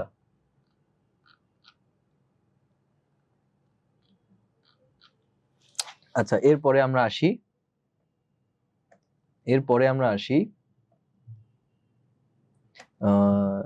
জাফরিন আবেদিন বলেছে খুলির ভিতরে প্রেজেন্ট আছে। ওকে, তারপরে এটার চ্যাপ্টার হচ্ছে কিন্তু 6 নাম্বার চ্যাপ্টার, সংবেদী অঙ্গ পড়তেছি আমরা 4-5 শেষ করেছি, অধ্যায় 4ও শেষ করেছি, অধ্যায় 5ও শেষ করেছি, এবার আমরা আছি অধ্যায় 6-এ। ফাতিহা নূর মাঝে মাঝে বহিকর্ণে থাকে। ওকে, ঠিক আছে, ধন্যবাদ সত্যি কথা বলার জন্য। এরপরে আমরা চলে যাই আমাদের পরের প্রশ্নে। দেখো, অশ্রু, অশ্রু শব্দের অর্থ কি? অশ্রু শব্দের অর্থ কি ধুলাবালি? না। অশ্রু শব্দের অর্থ কি জীবাণু? না। অশ্রু শব্দের অর্থ কি চোখের পাতা? তাও না। তাহলে অশ্রু শব্দের অর্থ হচ্ছে চোখের পানি। চোখের পানি মানে কি? অশ্রু। এই যে অশ্রুতে হচ্ছে বলে না যে অশ্রুতে ভিজে গিয়েছে, অশ্রুতে 2 নয়ন ভিজে গিয়েছে। নয়ন মানে কি? চোখ বা আখি, মানেও হচ্ছে চোখ। এই আখি বা নয়ন হচ্ছে অশ্রুতে সিক্ত হয়েছে, অশ্রুসিক্ত নয়ন। অশ্রুসিক্ত নয়ন মানে কি? চোখে মানে জলে ভরা চোখ বা চোখের পানি, এক কথায় চোখে পানি ছলছল করে, অনেকের কান্না পায় অনেক সময় যখন কেউ বকা দেয় পড়াশোনা না করার জন্য, তো ওই বকা খাইলে তারপর অনেকের চোখে কি আসে? অশ্রু চলে আসে, তাই না? তো অশ্রু শব্দের অর্থ হচ্ছে চোখের পানি। এরপরে দেখো, কোনটি আলোক সংবেদী স্তর বা আলোক সংবেদী অঙ্গ? আলোক সংবেদী অঙ্গ, আলোক সংবেদী মানে কি বলতো? আলোক সংবেদী মানে হচ্ছে light sensitive, light sensitive organ. Light sensitive মানে হচ্ছে সেই সকল অঙ্গ, যে সকল অঙ্গে আলো পড়লে, আলো যদি পড়ে তাহলে তারা উদ্দীপনা, মানে উদ্দীপ্ত হয় আর কি, বা তারা হচ্ছে উদ্দীপনায় সাড়া দেয়। অর্থাৎ আলো পড়লে তখন সে কাজ করে, বা তখন সে ওই আলোটাকে সেন্স করতে পারে যে আলো পড়েছে। তাহলে এই আলোক সংবেদী অঙ্গ অবশ্যই চোখের মধ্যে কিছু একটা হবে। তাহলে কোনটা হবে উত্তর বলো তো? চোখের রেটিনা। এই যে রেটিনা নামক যে চোখের অংশটি আছে, আমাদের চোখের যে ভিতরের যে সাদা অংশ, বড় যে অংশটা, সেই রেটিনাতে মূলত কি হয় বলতো? এই রেটিনা হচ্ছে আলোক সংবেদী অঙ্গ, অর্থাৎ এখানে আলো পড়লে সেটা আমাদের ব্রেনে সে আলোটা পৌঁছে যায়, অর্থাৎ আলোর একটা প্রতিচ্ছবি যায় এবং আমরা ওই জিনিসটাকে দেখতে পারি, তাই না? এই জন্য রেটিনা হচ্ছে আমাদের কি বলতো, আলোক সংবেদী অঙ্গ। ওকে, এরপরে আসো, চোখ কোনটি দিয়ে তৈরি? চোখ কোনটি দিয়ে তৈরি বলতো?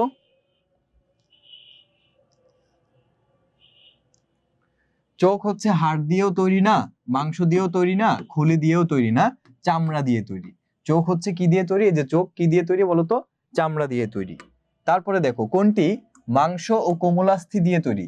মাংস ও কোমলাস্থি দিয়ে তৈরি। মাংস ও কোমলাস্থি দিয়ে তৈরি কোনটি বলতো? মাংস ও কোমলাস্থি দিয়ে তৈরি হচ্ছে পিনা। এই পিনা মানে কি? পিনা মানে হচ্ছে এই যে বহিকর্ণের এই অংশটা, আমাদের যে কানের এই অংশটা, এই অংশটাকে আমরা কি বলি বলতো? পিনা বলি। কি বলি? পিনা। এই কানের পিনাটা দুইটা জিনিস, একটা হচ্ছে মাংস, খুবই সামান্য মাংস, এবং কোমলাস্থি মানে কি? এটাকে আমরা কার্টিলেজ বলি। কি বলি বলতো? কার্টিলেজ বা কোমলাস্থি মানে নরম হাড্ডি, নরম হাড়। নরম হাড় তোমরা খেয়েছো না যারা হচ্ছে মুরগির মাংস খেয়েছো? মুরগির মাংসের ভিতরে তোমার হচ্ছে যেটা লেগ পিস বা হচ্ছে তোমার যে লেগ পিসের যে অংশটার মাংসটা খাওয়ার পরে এর ভিতরে মাংসের মানে হাড়ের একদম মাথাতে, একদম কিনারাতে মানে নরম হাড়ের মতো একটা অংশ আছে, মানে হালকা একটু চাবাইলেই ওটা হচ্ছে ভেঙে যায়, মানে খুবই নরম একটা অংশ। বা হচ্ছে তোমরা আরো এরকম মুরগির হাড়ের মধ্যে নরম হাড় আছে। তারপর হচ্ছে যারা মুসলমান আছো, গরু যারা খেয়েছো তারা অবশ্যই নরম হাড় খেয়েছো, এবং নরম হাড় ওই যে কুচকুচ করে চাবাইতে, তাই না, খাইতে ভালোই লাগে। তো ওই যে নরম হাড় যেটা, ওইটা মানুষের শরীরের ভিতরেও আছে। মানুষের শরীরে যেটা আছে সেটা তো আর খাওয়া যায় না, সেটা হচ্ছে কোথায় আছে? আমাদের এই যে কানের পিনাতে আছে। আর কোথায় আছে? এই যে নাকে। নাকে নাকে দেখো তুমি, এখানে ধরো, ধরলে দেখবা এখানে একটা নরম একটা অংশ, সেটা হচ্ছে মুভেবল, মুভ করা যাচ্ছে। এই কানের এই অংশটাও নরম, মুভ করা যাচ্ছে। এইসব অংশে কি থাকে বলতো? কোমলাস্থি থাকে বা কার্টিলেজ থাকে। বুঝতে পেরেছো?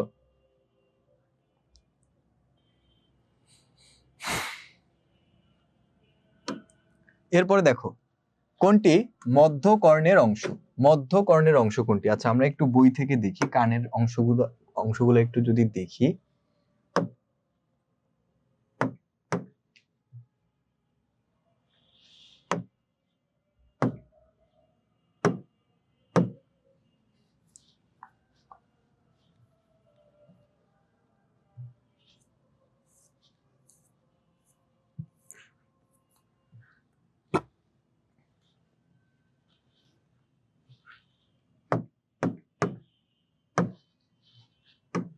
আচ্ছা দেখো, তাহলে এই হচ্ছে আমাদের ষষ্ঠ অধ্যায়। তোমাদের বই থেকে আমি যদি একটু দেখাই, সংবেদী অঙ্গ ষষ্ঠ অধ্যায়। এই সংবেদী অঙ্গের মধ্যে তোমাদের বইয়ের শুরুতেই কিন্তু ফিগারগুলো দেওয়া আছে, চোখ, নাক, কান, হ্যাঁ, তারপরে হচ্ছে মুখ, দাঁত, জিহ্বা। তো সংবেদী অঙ্গের মধ্যে আমরা চোখের পার্টটা দেখলাম। চোখের মধ্যে কি কি আছে বলতো? চোখের কি কি অংশ আছে? চোখের বিভিন্ন অংশের মধ্যে এখানে উল্লেখযোগ্য কয়েকটি অংশ দেওয়া আছে। 1 নম্বর যে অংশটা আছে সেটা হচ্ছে চোখের পাতা। তারপর কনজাংটিভা। কনজাংটিভা কি? চোখের পাতা খুললেই চোখের যে অংশটুকু আমরা দেখতে পাই, সেই অংশটুকু একটা পাতলা পর্দা দিয়ে ঢাকা থাকে। এই পাতলা পর্দা, এই পাতলা পর্দাটার নামই হচ্ছে কনজাংটিভা। তাহলে কনজাংটিভা হচ্ছে চোখটা ওপেন করলে একটা পাতলা পর্দা দিয়ে চোখটা ঢাকা থাকে, ওই পাতলা পর্দাটাই হচ্ছে কনজাংটিভা। এটা জীবাণু দ্বারা আক্রান্ত হলেই তাকে কনজাংটিভাইটিস বা চোখ ওঠা, অনেকের চোখ ফুলে যায় না? চোখ ফুলে যায়, একটা চোখ, যে কোনো একটা চোখ ফুলে যায় হঠাৎ করে। তো ওইটা কেন হয়? কনজাংটিভা, এই যে কনজাংটিভাইটিস নামক একটা রোগের কারণে। এই কনজাংটিভাইটিস রোগটার বাংলা অর্থ হচ্ছে চোখ ওঠা। চোখ ওঠা মানে চোখ ফুলে যাওয়া। তাহলে এই চোখ ফুলে যায় কখন? যখন ওই যে কনজাংটিভ এই অংশতে ইনফেকশন হয় বাইরের কোনো ব্যাকটেরিয়া দ্বারা, ক্ষতিকর ব্যাকটেরিয়া দ্বারা। তারপরে চোখের পাতা, তো এটা তো জানোই, চোখের বাইরের যে আবরণটা সেটা হচ্ছে চোখের পাতা, খোলা ও বন্ধ করা যায়। তারপরে হচ্ছে অক্ষিগোলক। এরপরে কি বলতো? অক্ষিগোলক। আচ্ছা, অক্ষিগোলক। অক্ষিগোলক কি? এটি গোলাকার বলের মতো অঙ্গ। গোলকটি 3টি স্তর নিয়ে গঠিত। অক্ষিগোলকের 3টা স্তর, স্ক্লেরা, তারপরে হচ্ছে তোমার স্ক্লেরার মধ্যে কর্নিয়া, তারপরে ক্রোয়েড, আইরিশ, তারপরে কি লেন্স, তারপরে এই দুইটা অংশ, ঠিক আছে? আইরিশ আর লেন্স হচ্ছে ক্রোয়েডের মধ্যে থাকে, 2 নাম্বার যে অংশটা। আর 3 নাম্বার যে অংশটা সেটা হচ্ছে রেটিনা। এই রেটিনাটাই আমরা পড়েছিলাম, তাই না? চোখের সবচেয়ে ভিতরের স্তর, এটি আলোক সংবেদী স্তর। এই যে এই লাইনটি আমাদের এমসিকিউতে আসছিল যে কোনটি চোখের আলোক সংবেদী স্তর হচ্ছে রেটিনা। এখানে রড কোষ ও কোন কোষ নামক দুই ধরনের কোষ থাকে। তাহলে এই একটা চোখের অন্তর্গঠন, এর একদম যে বাইরে যেটা আছে দেখো, এটা হচ্ছে স্ক্লেরা, এই যে এই মাংস স্তরটা, তার ভিতরে থাকে হচ্ছে এই রেটিনা, সবচেয়ে বড় যে অংশটা রেটিনা। রেটিনার এখানে এই যে গোলাকারের যে একটা অংশ, এটার নাম কি লেন্স। এটা কি বলতো?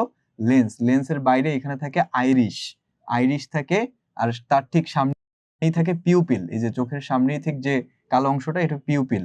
তার সামনে এই যে এই অংশটার নাম কি? কর্নিয়া। এই অংশটার নাম কি? কর্নিয়া। পিছনের দিকে এখানে থাকে অপটিক স্নায়ু, আর রেটিনা তো বললামই। এই যে এইটাই হচ্ছে একটা চোখের অন্তর্গঠন বা একটা চোখের ভিতরের গঠন। বুঝতে পেরেছো?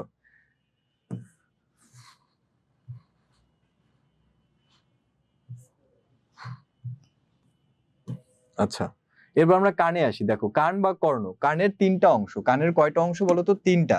একটা হচ্ছে তোমার বহিকর্ণ, তারপর হচ্ছে মধ্যকর্ণ, আর একটা অন্তকর্ণ। বহিকর্ণ মানে হচ্ছে কানের বাইরের অংশ, এই যে বাইরের অংশটা যেটা আমরা বাইরে থেকে দেখতে পাই।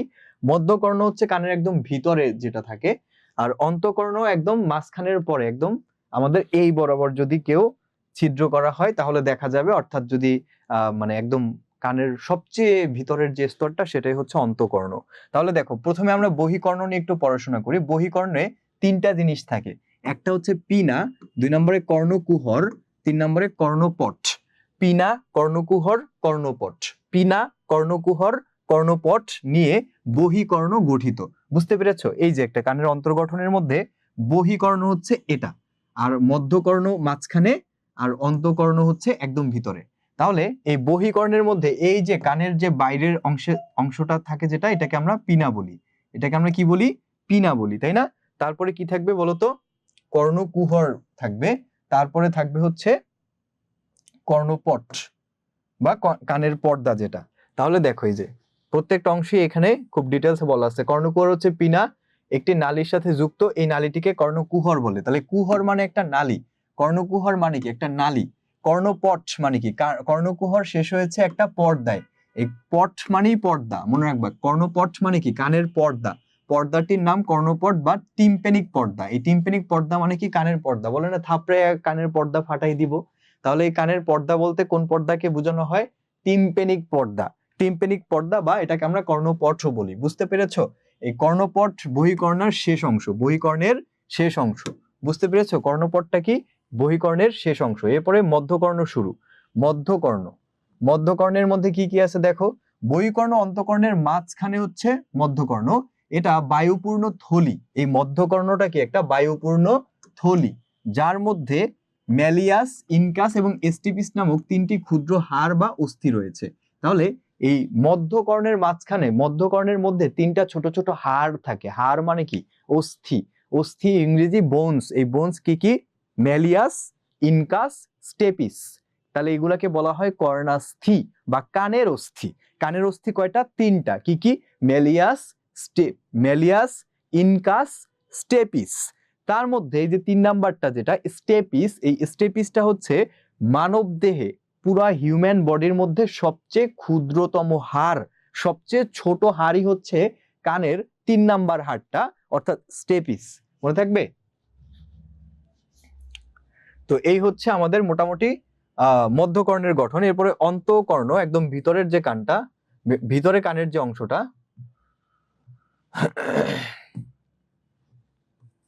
দেখো অন্তকর্ণ কি? এটি অডিটর ক্যাপসুল নাম অস্থির মধ্যে অবস্থিত। এখানে 2টা প্রধান প্রকোষ্ঠ আছে। একটা হচ্ছে তোমার ইউট্রিকুলাস, স্যাকুলাস। ইউট্রিকুলাস হচ্ছে কি বলতো? অর্ধবৃত্তাকার, 3টি অর্ধবৃত্তাকার নালী দিয়ে গঠিত। এর ভিতরে সূক্ষ্ম লোমের মতো স্নায়ু ও রস থাকে। ইউট্রিকুলাসের মধ্যে সূক্ষ্ম সূক্ষ্ম স্নায়ু ও রস থাকে। তারপরে এর ভিতরে রস যখন নড়ে বা আন্দোলিত হয় তখনই স্নায়ুগুলো উদ্দীপিত হয়, তখনই সেই উদ্দীপনা মস্তিষ্কে পৌঁছায়। এই অংশ দেহের ভারসাম্য রক্ষা করে। দেহের ভারসাম্য রক্ষা করে কোন অংশ? ইউট্রিকুলাস। অন্তকর্ণের ইউট্রিকুলাস দেহের ভারসাম্য রক্ষা করে। আর স্যাকুলাসের কাজটা কি? স্যাকুলাসটা কি? এই প্রকোষ্ঠের চেহারা অনেকটা শামুকের মতো, শামুকের মতো পেঁচানো। শামুকের মতো কি বলতো? পেঁচানো নালিকা। নালিকার মতো, শামুকের মতো পেঁচানো নালিকার মতো অংশটা হচ্ছে স্যাকুলাস। শতে স্যাকুলাস, শতে শামুক, শতে স্যাকুলাস, শতে কি শামুক। তাহলে স্যাকুলাসটা হচ্ছে শামুকের মতো পেঁচানো। শামুক দেখেছো না, পেঁচানো শামুকের যে ভিতরের অংশটা পেঁচানো না কেমন, ওইরকমই একটা গঠন হচ্ছে স্যাকুলাস। একে ককলিয়া বলে। একে কি বলে বলতো? ককলিয়া, ককলিয়া বলে। ককলিয়ার ভিতরে শ্রবণ সংবেদী কোষ থাকে, ককলিয়ার ভিতরে শ্রবণ সংবেদী কোষ থাকে। পেঁচানো নালিকা এক ধরনের রসে পূর্ণ থাকে, এই অংশ শ্রবণের কাজ করে। তাহলে আমরা যে কানে শুনি, এই যে আমি কথা বলতেছি তোমরা কানে শুনতেছো, এখানে কে সাহায্য করতেছে? এই স্যাকুলাস বা শামুকের মতো যে পেঁচানো অংশটা, এটা শ্রবণে সাহায্য করে। বুঝতে পেরেছো? আর আমি যে দাঁড়াই আছি পুরা, এই দাঁড়াই থাকতে কিন্তু আমার কান আমাকে সাহায্য করতেছে। কানের কোন অংশটা বলতো?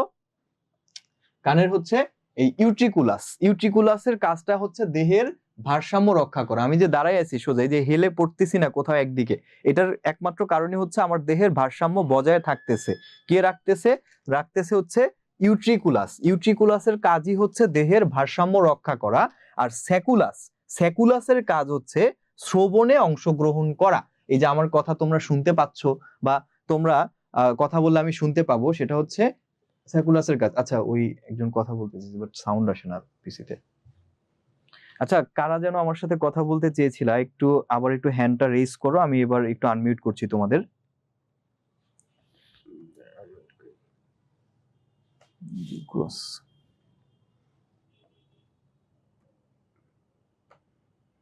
এবার ঠিক আছে? ওকে, মিউট করে, আমি কেউ কমেন্ট করলে আমি আনমিউট করতেছি। ওকে, সবাইকে আনমিউট করে দিছি, সবাইকে আনমিউট করে দেবো। মিউট করে থাক, মিউট করেই থাক। আচ্ছা,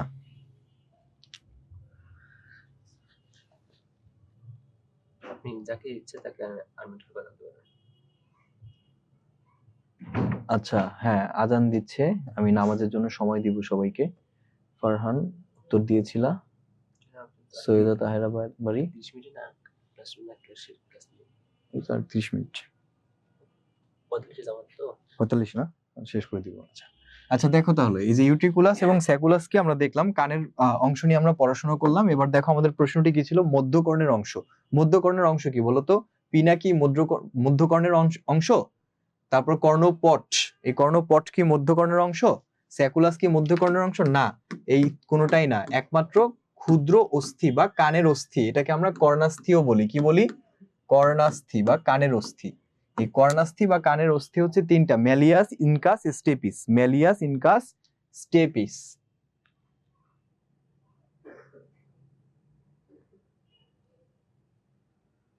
ওকে, ম্যালিয়াস, ইনকাস, স্টেপিস হচ্ছে আমাদের কানের মধ্যকর্ণের অংশ।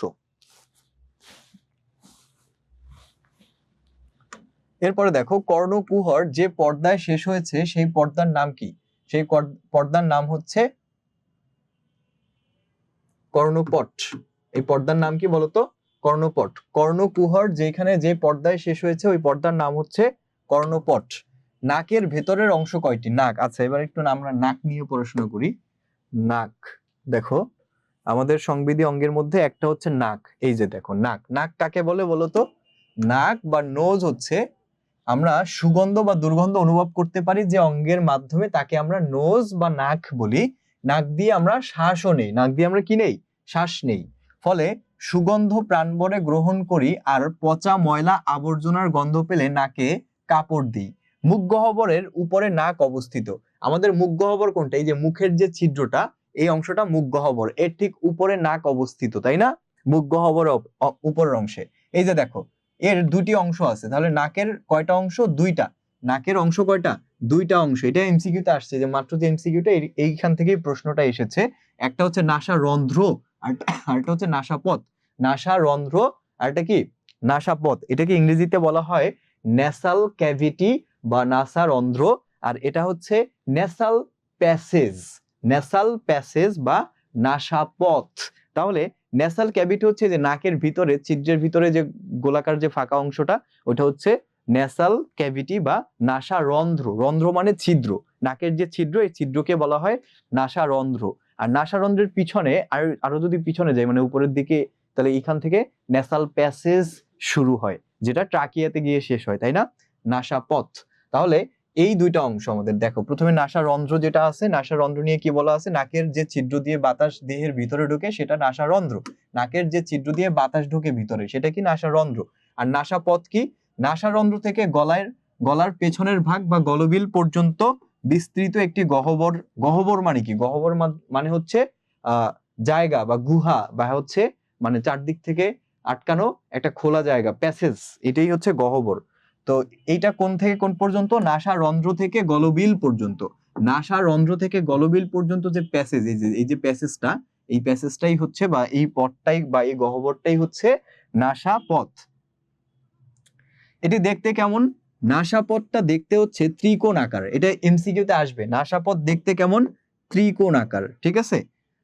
পাতলা প্রাচীর, পাতলা প্রাচীর দিয়ে গহ্বর দুইটি ভাগে বিভক্ত হয়েছে। সামনের ভাগ লোম দ্বারা আবৃত এবং পেছনের দিকটা পাতলা আবরণী ঝিল্লি দ্বারা আবৃত। এই ঝিল্লিকে ঘ্রাণ ঝিল্লিও বলে। তাহলে পেছনের ঝিল্লিকে ঘ্রাণ ঝিল্লি বলে। ন্যাসাল প্যাসেজ বা নাসাপথের পেছনের যে ঝিল্লিটা, সেটাকে আমরা ঘ্রাণ ঝিল্লি বলি। কি ঝিল্লি বলি? ঘ্রাণ ঝিল্লি।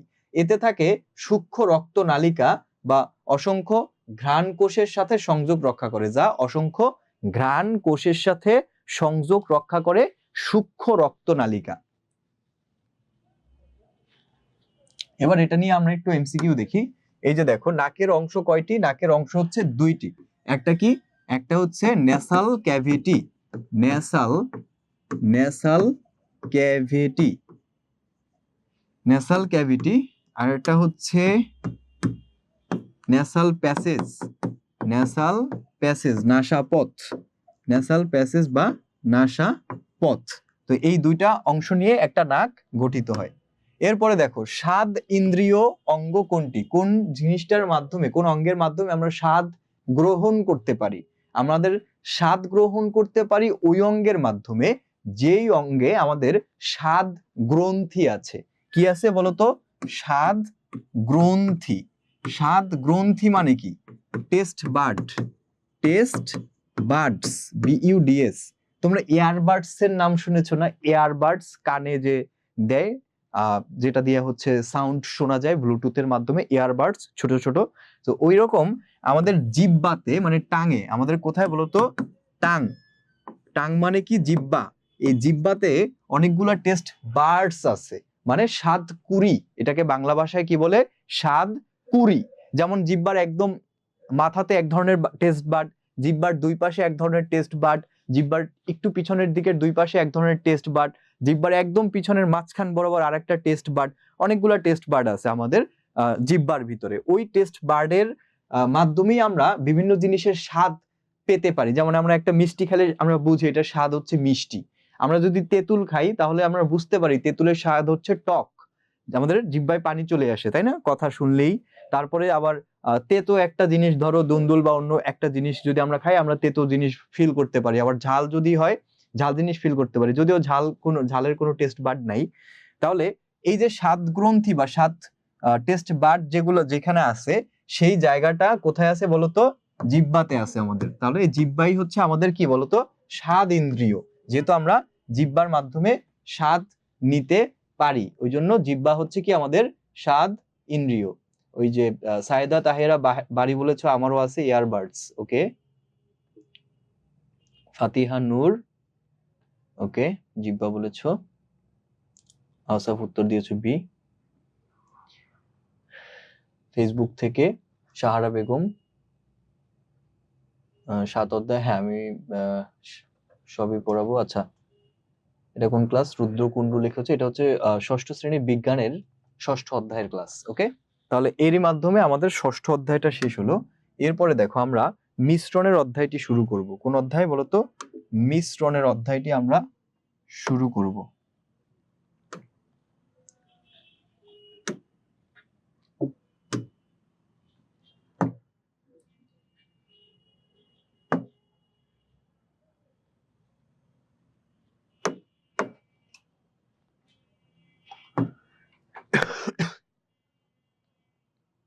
আচ্ছা, কারা কারা যেন আমার সাথে কথা বলতে চেয়েছিলে, তারা কি আছো?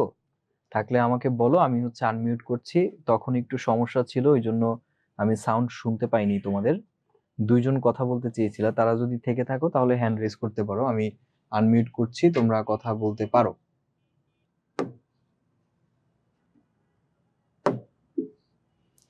আচ্ছা, তো আমাদের ষষ্ঠ অধ্যায় শেষ হলো। এরপরে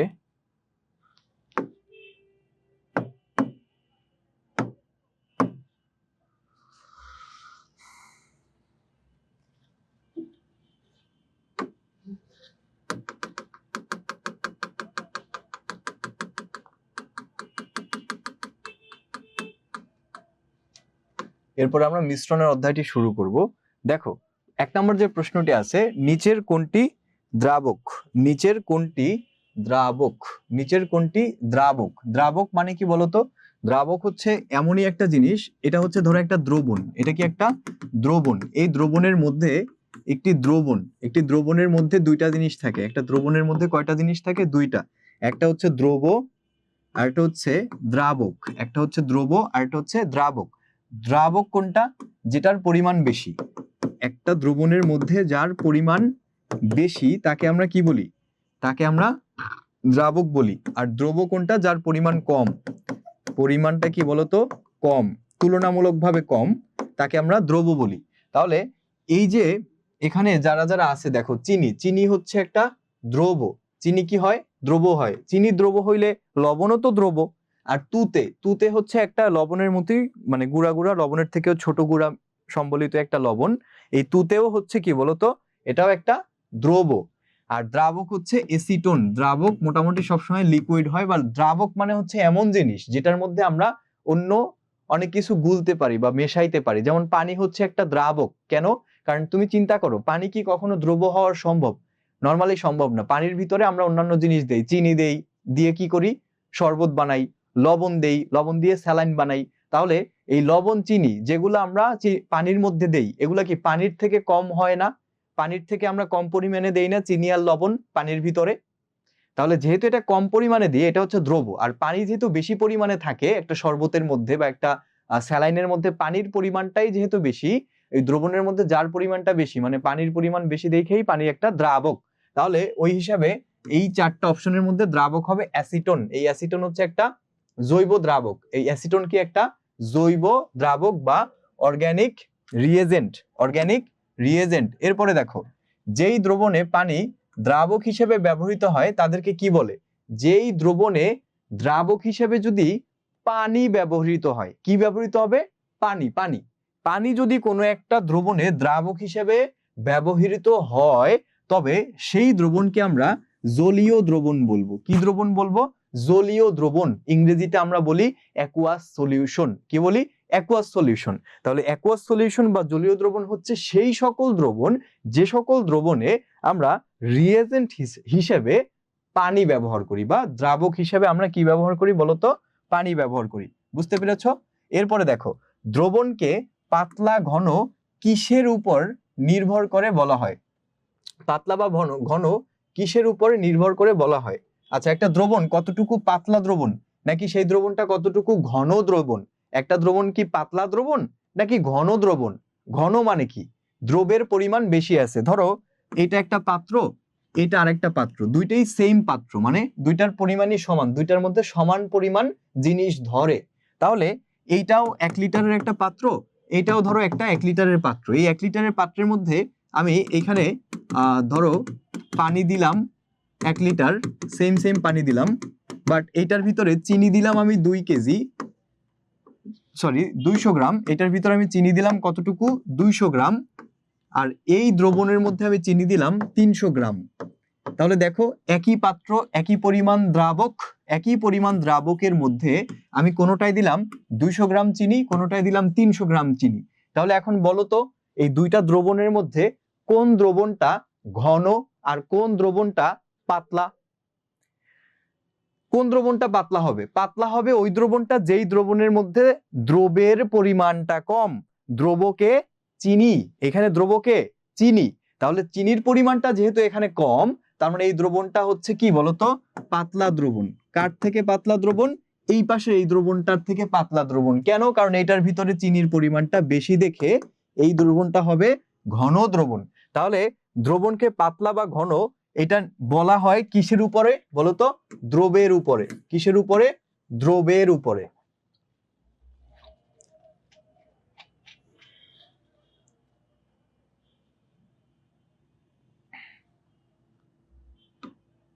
এর পরের প্রশ্নটা দেখো, সম্পৃক্ত দ্রবণ তৈরি করতে যতটুকু দ্রবণ প্রয়োজন হয় তাকে কি বলে? সম্পৃক্ত দ্রবণ কাকে বলে বলতো? সম্পৃক্ত দ্রবণ। সম্পৃক্ত দ্রবণ কাকে বলে? সম্পৃক্ত দ্রবণ কাকে বলে? সম্পৃক্ত দ্রবণ কাকে বলে? সম্পৃক্ত দ্রবণ হচ্ছে, ধরো এটা একটা পাত্র আছে, এই পাত্রের মধ্যে সর্বোচ্চ 1 লিটার পানি ধরে। কয় লিটার পানি ধরে? 1 লিটার পানি ধরে। তো এই 1 লিটার পানির মধ্যে সর্বোচ্চ 1 লিটার পানির মধ্যে সর্বোচ্চ 100 গ্রাম চিনি ধরে ধরো একটা দ্রবণ আছে, এই দ্রবণে পানি ধরে সর্বোচ্চ 1 লিটার। সেই 1 লিটার পানির মধ্যে 100 গ্রাম চিনি ধরে সর্বোচ্চ। তো একটা পাত্রের মধ্যে বা একটা দ্রবণের মধ্যে যতটুকু দ্রব ধরে ততটুকু দ্রবই যদি থাকে তাহলে সেই দ্রবণকে সম্পৃক্ত দ্রবণ বলে। বুঝতে পেরেছো? একটা দ্রবণের মধ্যে ধরো এই 1 লিটার পানির মধ্যে যদি আমি 100 গ্রাম চিনি দেই তাহলে সেই চিনির প্রত্যেকটি কণা সমানভাবে পানিতে মিশে যাবে, অর্থাৎ কোনো কণা অবশিষ্ট থাকবে না। কিন্তু আমি যদি 100 গ্রামের থেকে বেশি চিনি দেই এই দ্রবণের মধ্যে, তাহলে সেই যতটুকু বেশি দেবো, 100 গ্রামের থেকে যতটুকু বেশি দেবো, ধরো 150 গ্রাম দিছি, তাহলে 100 গ্রাম মিশে যাবে কিন্তু 50 গ্রাম নিচে জমা থাকবে। আবার 200 গ্রাম দিছি, তাহলে 100 গ্রাম মিশে যাবে পানির সাথে আর 100 গ্রাম জমা থাকবে। বুঝছো? তাহলে এটা মানে বেশি হয়ে যাবে, অতিরিক্ত দ্রবণ হয়ে যাবে। আবার যদি 100 গ্রামের থেকে কম দেই, আচ্ছা আজানটা শেষ হয়ে নিক তারপর আমি আবার শুরু করছি। আচ্ছা দেখো, এটা একটা দ্রবণ। এই দ্রবণের মধ্যে সর্বোচ্চ যতটুকু দ্রব দ্রবীভূত হইতে পারে, সর্বোচ্চ যতটুকু দ্রব দিলে সেটা 100% দ্রবীভূত হয়ে যায়, দ্রবণীয় হয়ে যায়, সেই দ্রবণ কি আমরা কি বলি? সম্পৃক্ত দ্রবণ। তাহলে সম্পৃক্ত দ্রবণ তৈরি করতে যতটুকু দ্রবের প্রয়োজন তাকে বলা হয় দ্রবণীয়তা। তাকে কি বলা হয়? দ্রবণীয়তা। কারণ যতটুকু দ্রব মিশালে এটা সম্পূর্ণরূপে দ্রবণীয় হয়ে যায়, ততটুকু দ্রব কি বা ওই দ্রবণ কি আমরা কি বলি? সম্পৃক্ত দ্রবণ বলি। দেখো 25 ডিগ্রি সেলসিয়াস তাপমাত্রায় পানিতে লবণের দ্রবণীয়তা কত? এটা মুখস্থ রাখবা, এটা একটা মুখস্থ প্রশ্ন, যে 25 ডিগ্রি সেলসিয়াস তাপমাত্রায় পানিতে লবণের দ্রবণীয়তা হচ্ছে 45। ঠিক আছে? অর্থাৎ 25 ডিগ্রি সেলসিয়াস তাপমাত্রায় 1 লিটার পানির মধ্যে 45 গ্রাম লবণ দ্রবীভূত হইতে পারে। এরপরে দেখো, কিছু দ্রাবক যা সব রকম পদার্থকে দ্রবীভূত করতে পারে। কিছু দ্রাবক আছে যা সব রকম পদার্থকে দ্রবীভূত করতে পারে, তাকে আমরা সর্বজনীন দ্রাবক বা ইউনিভার্সাল রিয়েজেন্ট বলি, সর্বজনীন দ্রাবক বলি।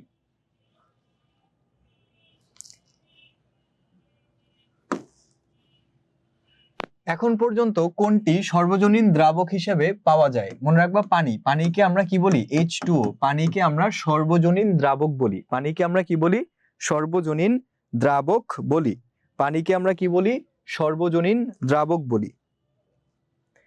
পানি ও বালির মিশ্রণ কি ধরনের মিশ্রণ? এটা একটা অসমসত্ব মিশ্রণ। অসমসত্ব মিশ্রণ মানে কি? যেই মিশ্রণে আমরা যদি কোনো একটা একটা পদার্থ সম্পূর্ণরূপে দ্রবণীয় হবে না, সেটাই হচ্ছে কি বলতো? অসমসত্ব মিশ্রণ। তাহলে পানি আর বালুকে মিক্স করলে কি মিক্স হবে? হবে না। তাহলে এটা হচ্ছে একটা কি? অসমসত্ব মিশ্রণ। এরপরে দেখো, নিচের কোনটি জৈব যৌগ? নিচের কোনটি জৈব যৌগ? জৈব যৌগ কোনটি বলতো?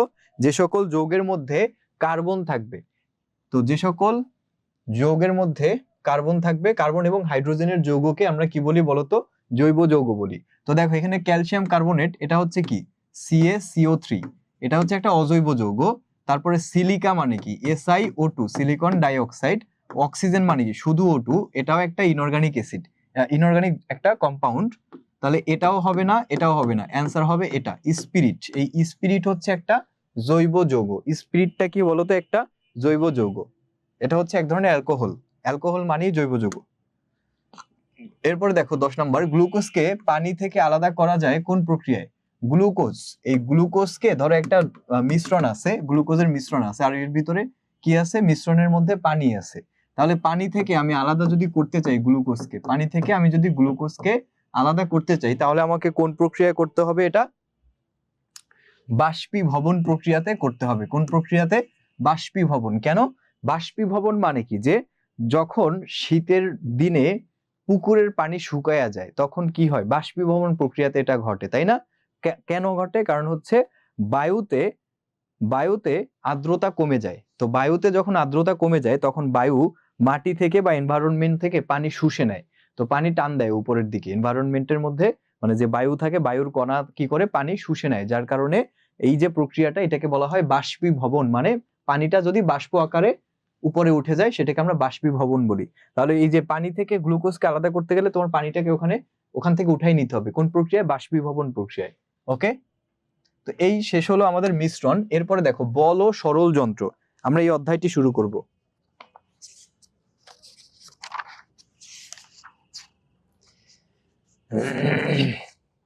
তো বল ও সরল যন্ত্র এটা হচ্ছে তোমাদের একাদশ অধ্যায়, 11 অধ্যায়, তোমাদের বইয়ের 11 অধ্যায়। তো দেখো কোন বস্তুর, 1 নম্বর প্রশ্নটা দেখো, কোন বস্তুর উপর টান বা ধাক্কাই হচ্ছে কি বলতো? বল। কোন বস্তুর উপরে, ধরো এটা একটা বস্তু, এই বস্তুটাকে আমি টাইনা নিয়ে যাচ্ছি, কি করতেছি? টাইনা নিয়ে যাচ্ছি। অথবা এই বস্তুটাকে আমি ধাক্কা দিচ্ছি, এই বস্তুটাকে আমি কি করছি? ধাক্কা দিচ্ছি। তো কোনো বস্তুর উপরে টানা, কোনো বস্তুকে টাইনা তারপরে নিয়ে আসা, টাইনা নিয়ে আসলে আমি ওই বস্তুর উপরে কি প্রয়োগ করে টাইনা নিয়ে আসতেছি? বল প্রয়োগ করে টেনে নিয়ে আসতেছি। আবার একটা বস্তুকে আমি ধাক্কা দিচ্ছি, একটা বস্তুকে আমি ধাক্কা দিচ্ছি, তার মানে ধাক্কা দিচ্ছি কি অ্যাপ্লাই করে? ফোর্স অ্যাপ্লাই করে। ফোর্স মানে কি? ফোর্স মানে হচ্ছে বল। তাহলে বল প্রয়োগ করে কোনো বস্তুকে টানা বলো বা ধাক্কা দেওয়া বলো, এটাকে আমরা কি বলি? বল বলি। মানে কোনো বস্তুকে টানা বলো অথবা ধাক্কা দেওয়া বলো, তার মানে কি প্রয়োগ করতে হয়? ওখানে বল প্রয়োগ করতে হয়। বলকে আমরা এফ দ্বারা প্রকাশ করি, কারণ এফ মানে ফোর্স। ফোর্স মানে কি? বল। ফোর্স মানে হচ্ছে বল। তারপরে দেখো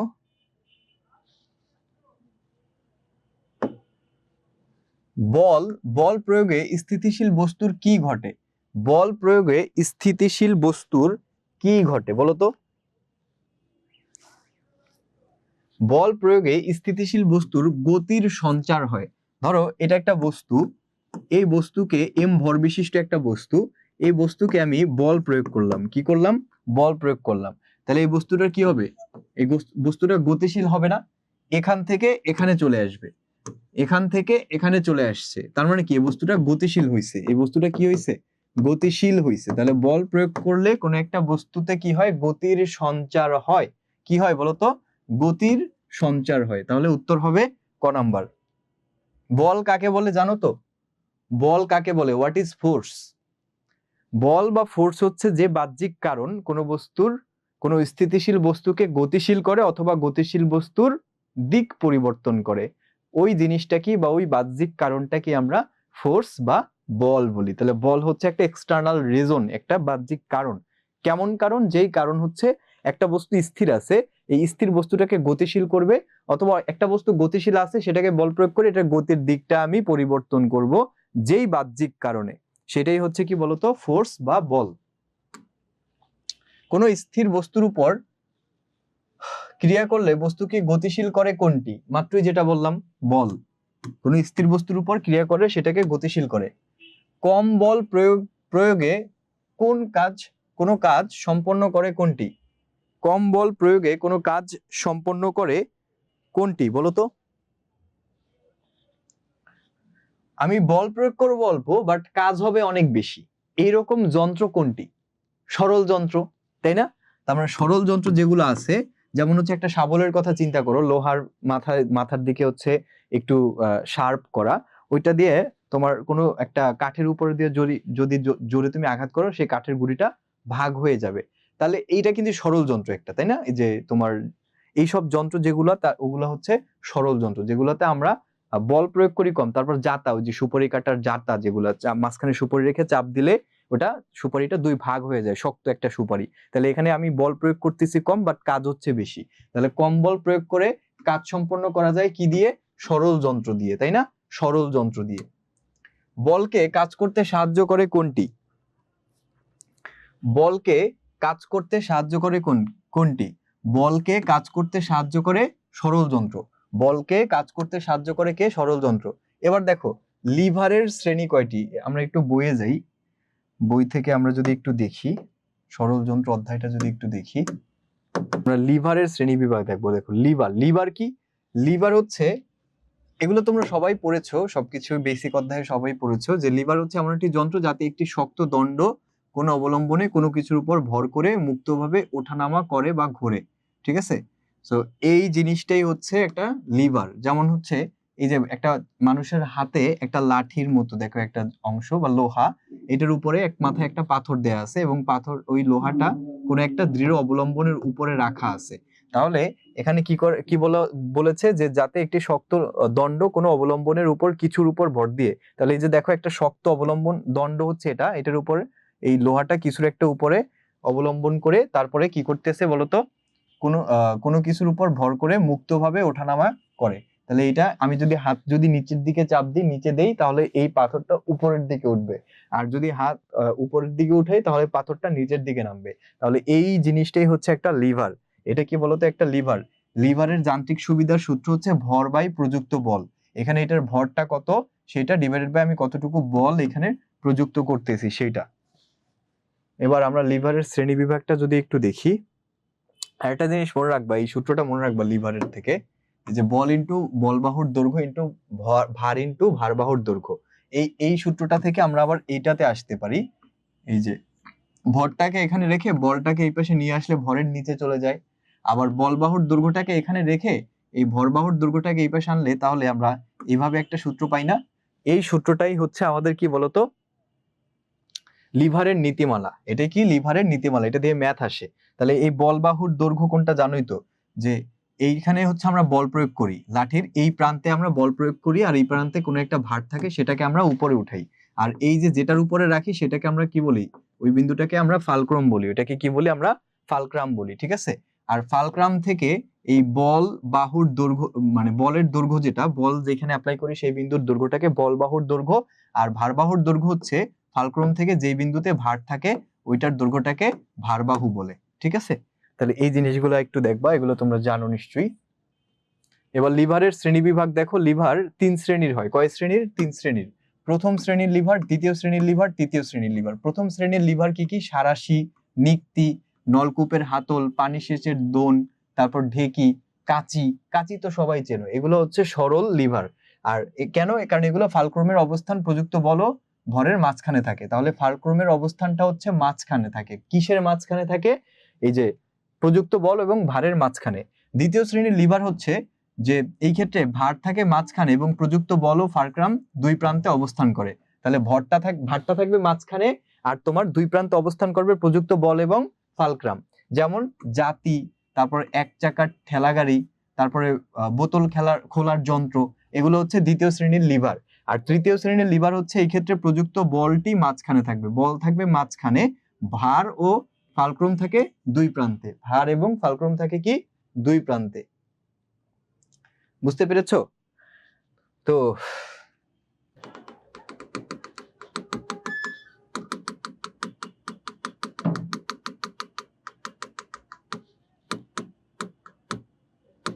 আচ্ছা, তাহলে দেখো লিভারের শ্রেণী কয়টি? লিভারটা হচ্ছে 3 শ্রেণীর। লিভার কয় শ্রেণীর বলতো?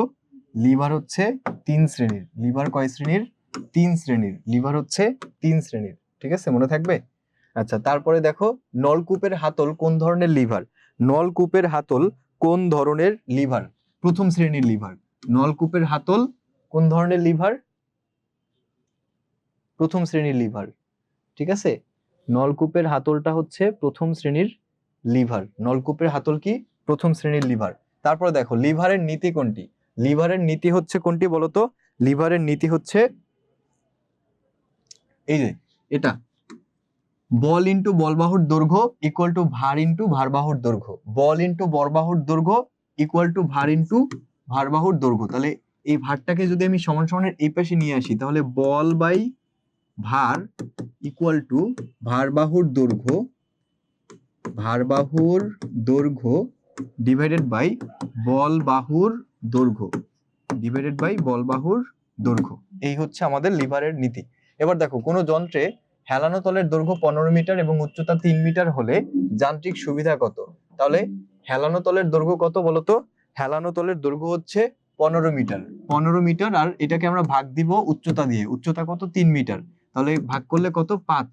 এই 5 হচ্ছে আমাদের যান্ত্রিক সুবিধা। মনে রাখবা, যান্ত্রিক সুবিধা বের করার সূত্র হচ্ছে তোমার এই যে হেলানো তলের দৈর্ঘ্যকে হচ্ছে আমরা ভাগ দিব হচ্ছে হেলানো তলের উচ্চতা দিয়ে। এই দৈর্ঘ্যকে উচ্চতা দিয়ে ভাগ করলে আমরা যে ফলাফলটা পাবো সেটাই হচ্ছে আমাদের যান্ত্রিক সুবিধা। ঠিক আছে? এরপরে দেখো, একটি হেলানো তলের দৈর্ঘ্য 100 মিটার, উচ্চতা 25 হলে ওই তলের যান্ত্রিক সুবিধা কত? তাহলে 100 কে তুমি 25 দিয়ে ভাগ দাও। 100 কে 25 দিয়ে ভাগ দিলে আমরা যান্ত্রিক সুবিধা পাবো 4। তাহলে এটি হচ্ছে যান্ত্রিক সুবিধা, ক নাম্বার। সো এই পর্যন্তই আজকের ক্লাসটা তাহলে থাকলো ইনশাল্লাহ। তো এর মধ্যে যদি কারো কোনো প্রবলেম থাকে তারা অবশ্যই হচ্ছে গ্রুপে জানাবে। এবং তোমাদের পরীক্ষা যেহেতু সামনে চলে আসছে এবং সেই পরীক্ষার প্রিপারেশন আশা করি সবাই খুব ভালোভাবে নিয়েছো। সবগুলো অধ্যায় তোমাদের পড়ানো হয়েছে। কারো যদি কোনো অধ্যায় বাকি থাকে সে হচ্ছে ওই যে ওয়েবসাইটে প্রত্যেকটা অধ্যায় আপলোড করা আছে, ওখান থেকে সবাই দেখে নিবা ইনশাল্লাহ। আশা করি তাহলে তোমাদের আর কোনো প্রবলেম হবে না। হ্যাঁ, তো সবাই হচ্ছে ভালো থাকো, সুস্থ থাকো। আল্লাহ হাফেজ, আসসালামু আলাইকুম।